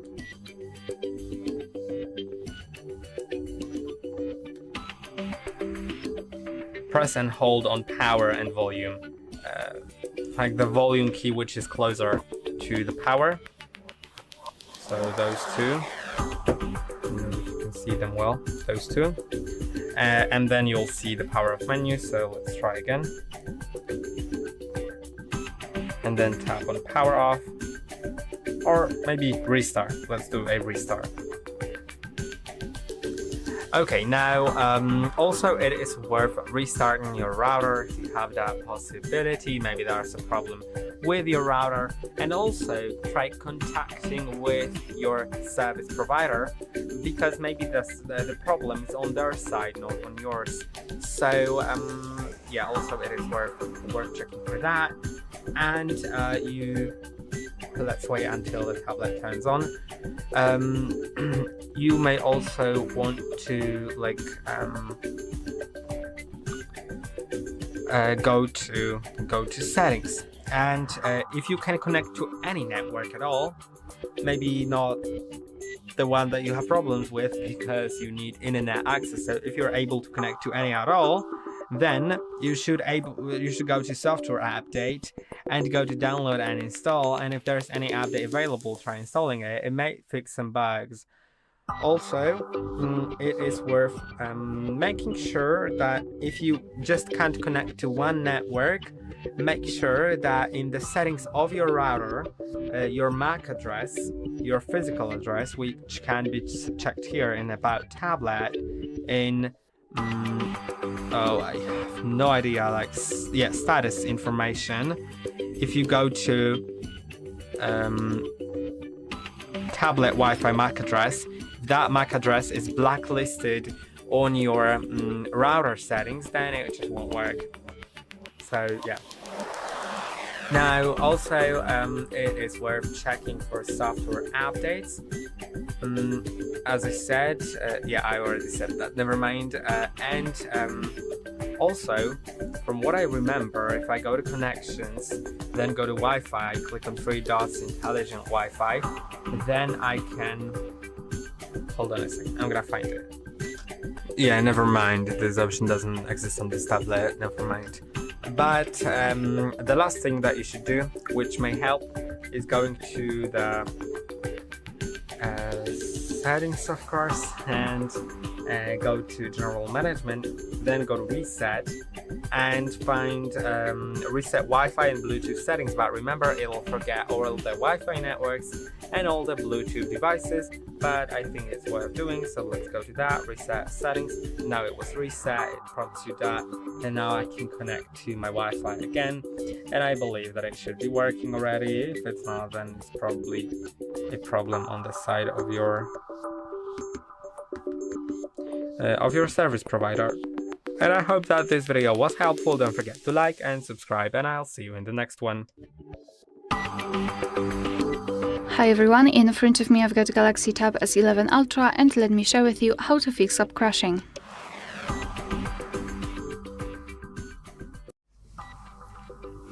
Alright, so if you meet some strange problems with the app, I highly recommend to first of all force stop. So find the app, tap on it and hold it, and then tap on this info icon. Now, I highly recommend to first of all force stop and tap on OK, because if it is running in the background, it might interfere with your actions. And then let's scroll and go to storage and remove cache. Basically, cache are junk files which are saved by your device, but they are not necessary for the proper usage, and to be honest, can interfere sometimes. So clear cache, and after that, so after force restart and after clearing cache, I highly recommend to power off your device and then power it on again. Basically, it means to save the changes, kind of confirm them. So all you have to do is to press the power button and volume down button together simultaneously, and press them until you'll see this those options. So just tap on restart and your device will be automatically powered off and then powered on again. If that didn't work, I highly recommend to check the updates. And first of all, I think that you should update the app. So let's go to the Play Store, make sure that you've got the internet connection and make sure that you're logged in. That's how you will be able to check for the updates. Let's go to search and enter the name of the app which you wish to update. So in my case, Chrome, for example. As you can see, we've got the Chrome. Here we've got the information whether it is installed or not. And here we've got more options. And as you can see, if the update is available, you will see this button. So simply tap on update, and then your device will override the newer version over the older one. However, it might not work because sometimes overwriting can cause more problems. Then I highly recommend to come back to this section here and instead of update, you will have the option uninstall. And I highly recommend to simply uninstall it. Just go through the whole process. You can power off your device in between the actions, I mean after uninstalling, to confirm everything, and then come back here and install it again, because sometimes installing the newest version directly will be much better option to choose. And as a last resort, I highly recommend to check the system updates, because sometimes when the system is not updated, then even the newest app versions won't work. So let's go to the settings, and in this left section we have to scroll down to the very bottom and find software update. And then let's tap on download and update, and your device will basically check for the updates. If you've got the update pending, I highly recommend to simply tap on download or install. It will not only help you with the app, but also with the security of your whole device. Alright, so that will be all. Thank you so much for watching. Please hit the subscribe button and leave the thumbs up. In this video, I'm gonna tell you how to fix Bluetooth connection not working on your Samsung Galaxy Tab S11 Ultra.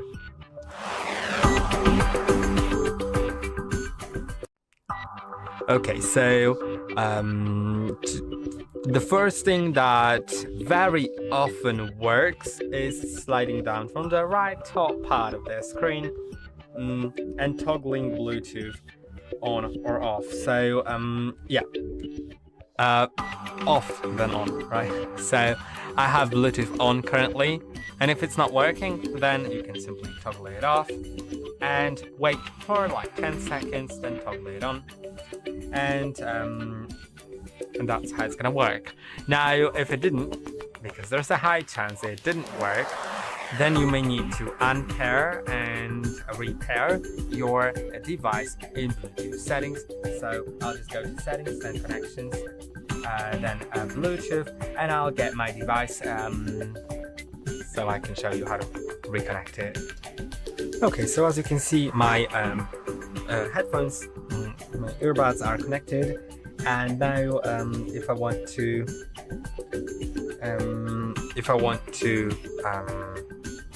reconnect them, I'll need to click on the settings and then unpair, not disconnect, unpair. If you can't find them on the pair devices list, click on three dots here, advanced settings, Bluetooth,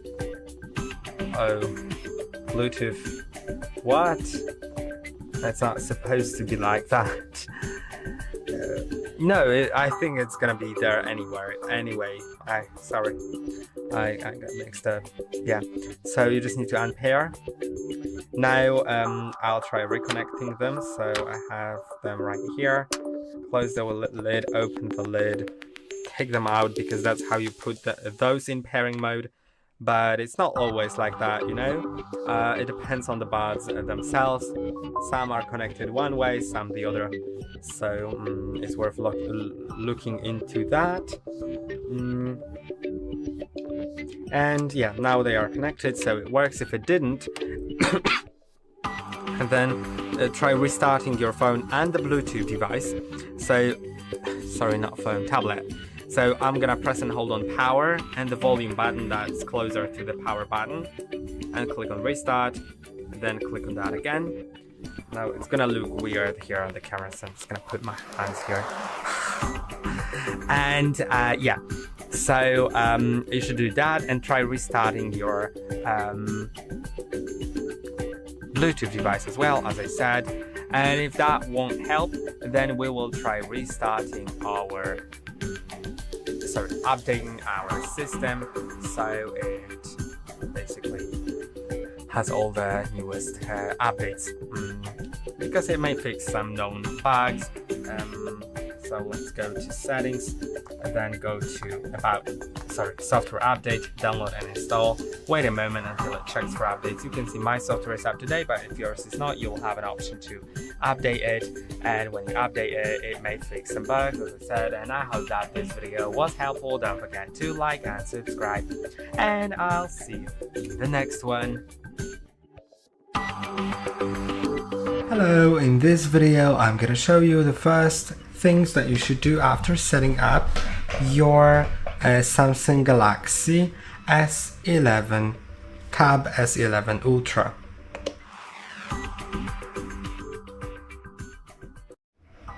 Now let's get to the settings first, because we need to make sure that we are connected to internet, so go to connections and Wi-Fi.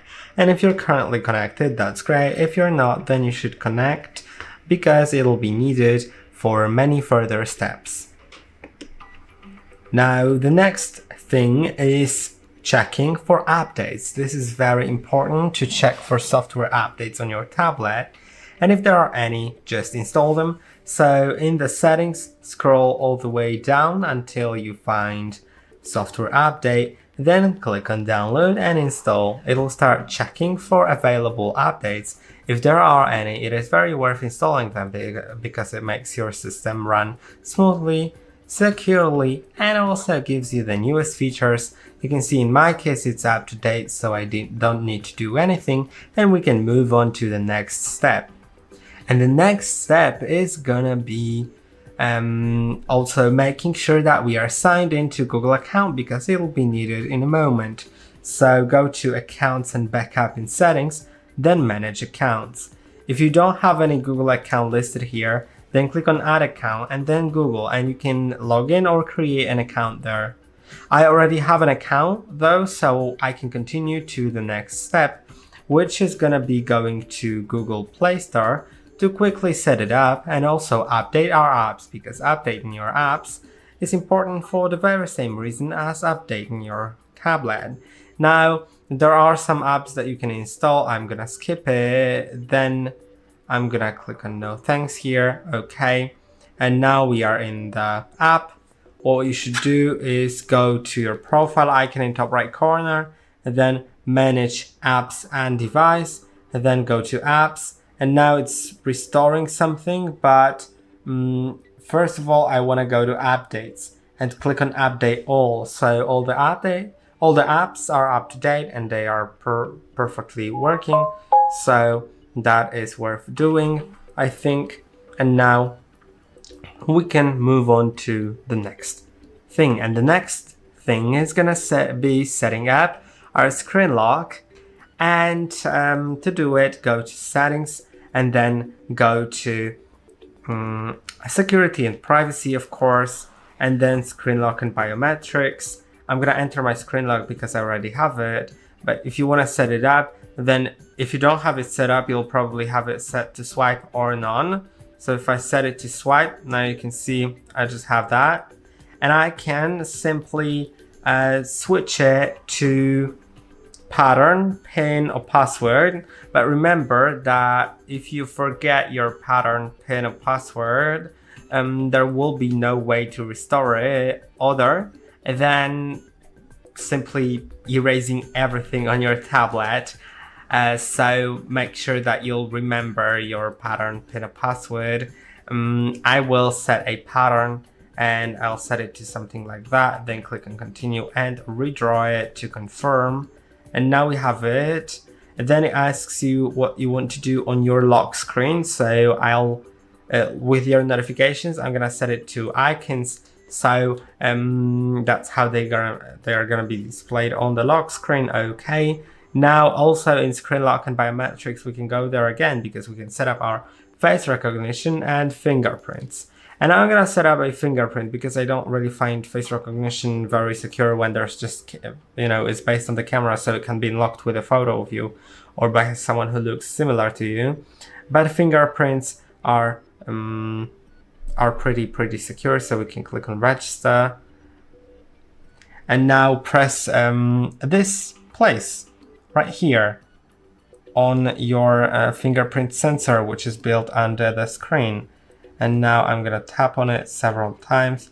It is a light sensor, so in most cases it should work even with a screen protector. There's a chance it might not work with some certain screen protectors, so get ready for it. But in most cases it should be perfectly working. So let's just set it up just like that, right? Let's click on done. And now we're gonna go to the lock screen to unlock our device. So we can first unlock by swiping up and then drawing our unlock pattern or entering PIN or password.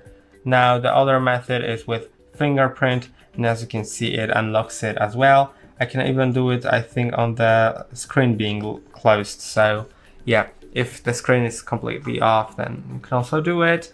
And now we should get to the next part, which is wallpaper and style. And now we're gonna customize our device. So you can do a few things here that will make your device a bit more personal. Let's start off with tapping on the lock screen right here.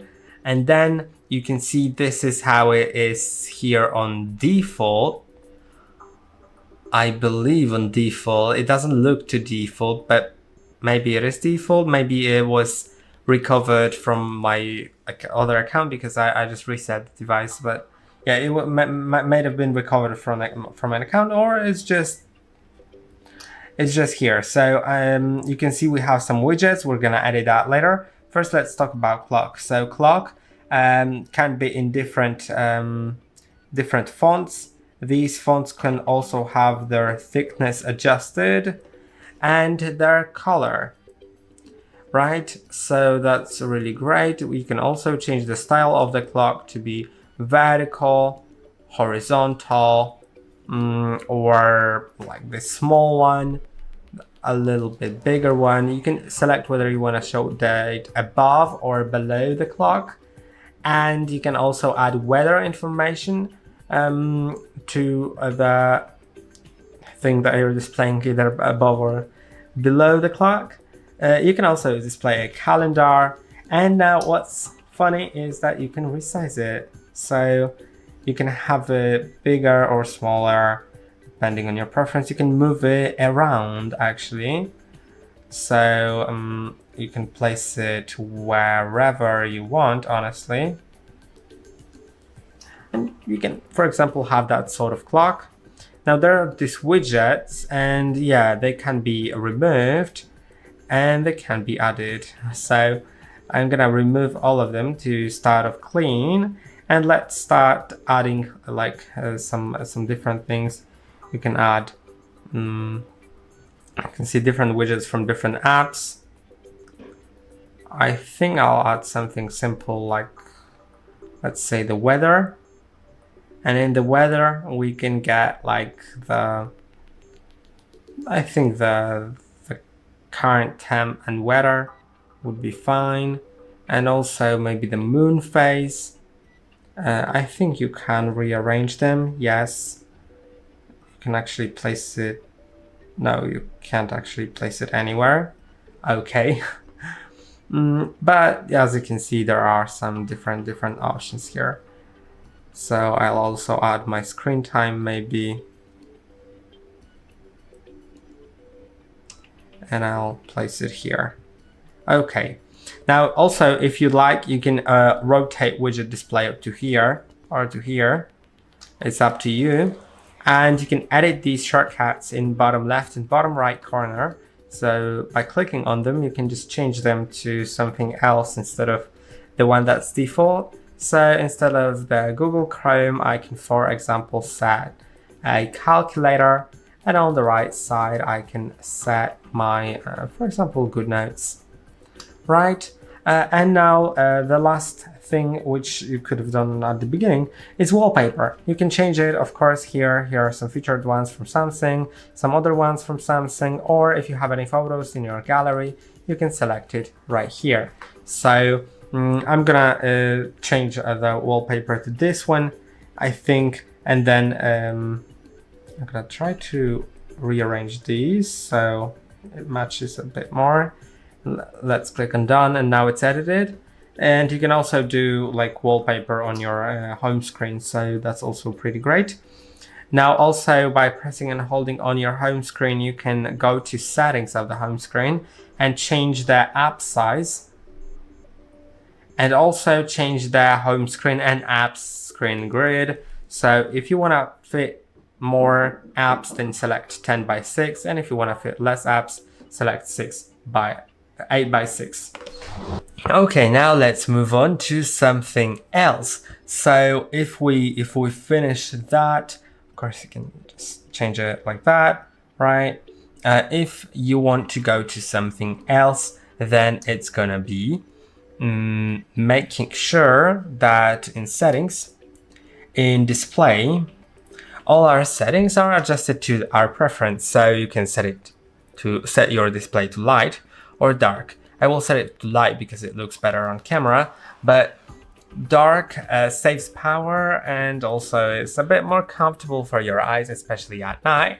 But if you don't like it visually but still want to use it, you can, for example, go to dark mode settings and turn it on as scheduled. So for example, it'll automatically turn on at a certain hour, so you don't have it all day, but in the night you have it.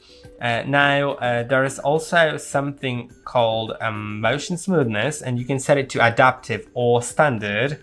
Adaptive may make your device look smoother, because when you're, for example, scrolling or stuff like that, you can even see it here on animations, it's gonna look smoother because that's how it's made to be, but it uses a bit more power. So if you don't really know, I would recommend you to test out the adaptive one for like a week or two, and then test out the standard one for a week or two and see if you feel any different. If you don't, then, and if you just don't care, you can set it to standard. It'll save up your battery. But if you did notice some difference, then you just need to decide whether you care, and if you do, then set it to adaptive. Now there's also gonna be our font size and style, so you can change your font size to make elements on the screen look bigger if you need to see them a bit better, and also you can change the font style. You can even download different fonts, and you can enable bold fonts, so the elements are gonna be even more visible.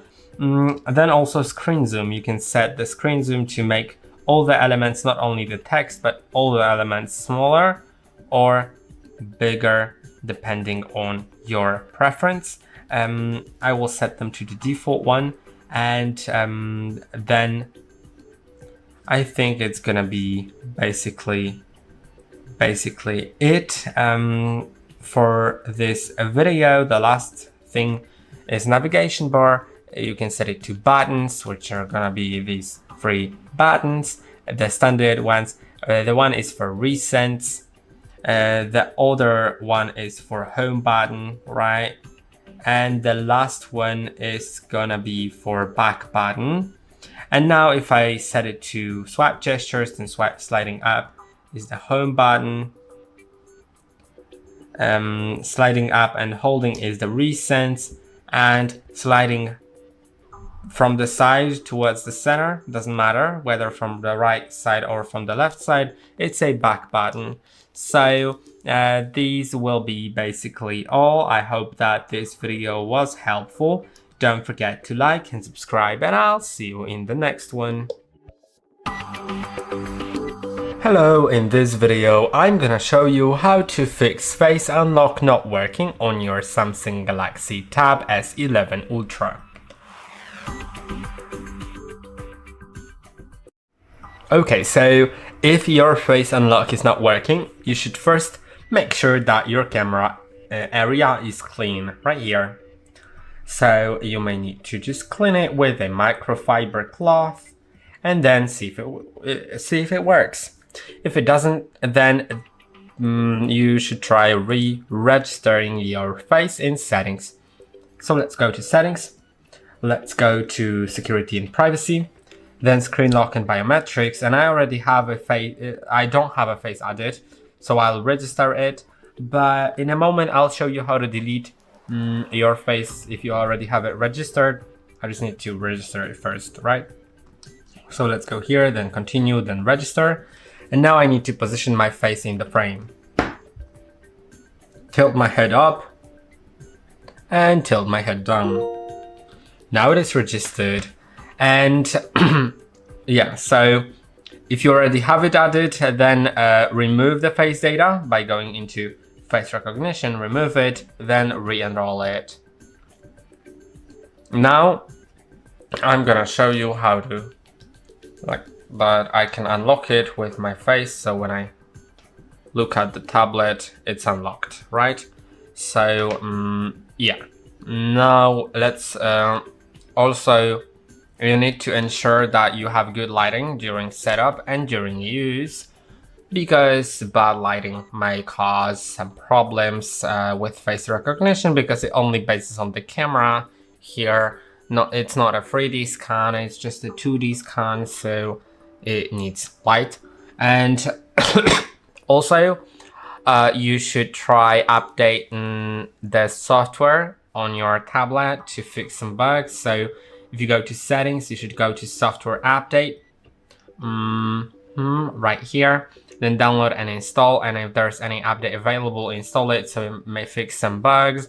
If it still didn't help, if you have a screen protector that may be covering the camera part, try removing the screen protector and replace it with one that does not cover the camera part. If there's some sort of bubble underneath the screen protector here, or if that screen protector ends in the middle of the camera, then it's gonna interfere.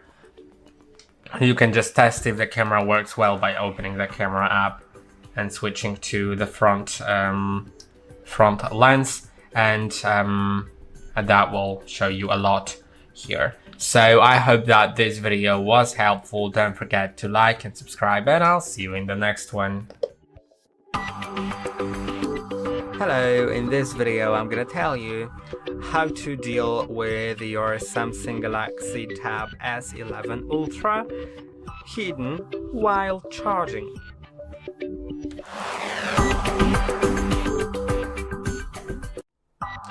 So it's normal if you're charging your device using fast charging.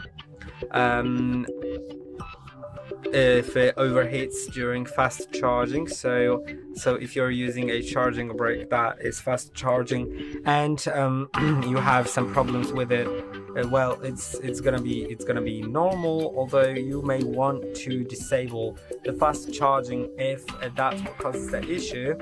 But remember, your tablet will charge slower, but you may want to go to battery, then go to charging settings and disable fast charging, or enable it if it turns out that it didn't fix the issue. Now, but you know, it is normal because there's more power going into your tablet, and it may cause that. But sometimes there may be some other issues, like for example, if there are some background apps on your tablet causing heat and high power consumption. So also go to settings, go to battery, and then go to usage.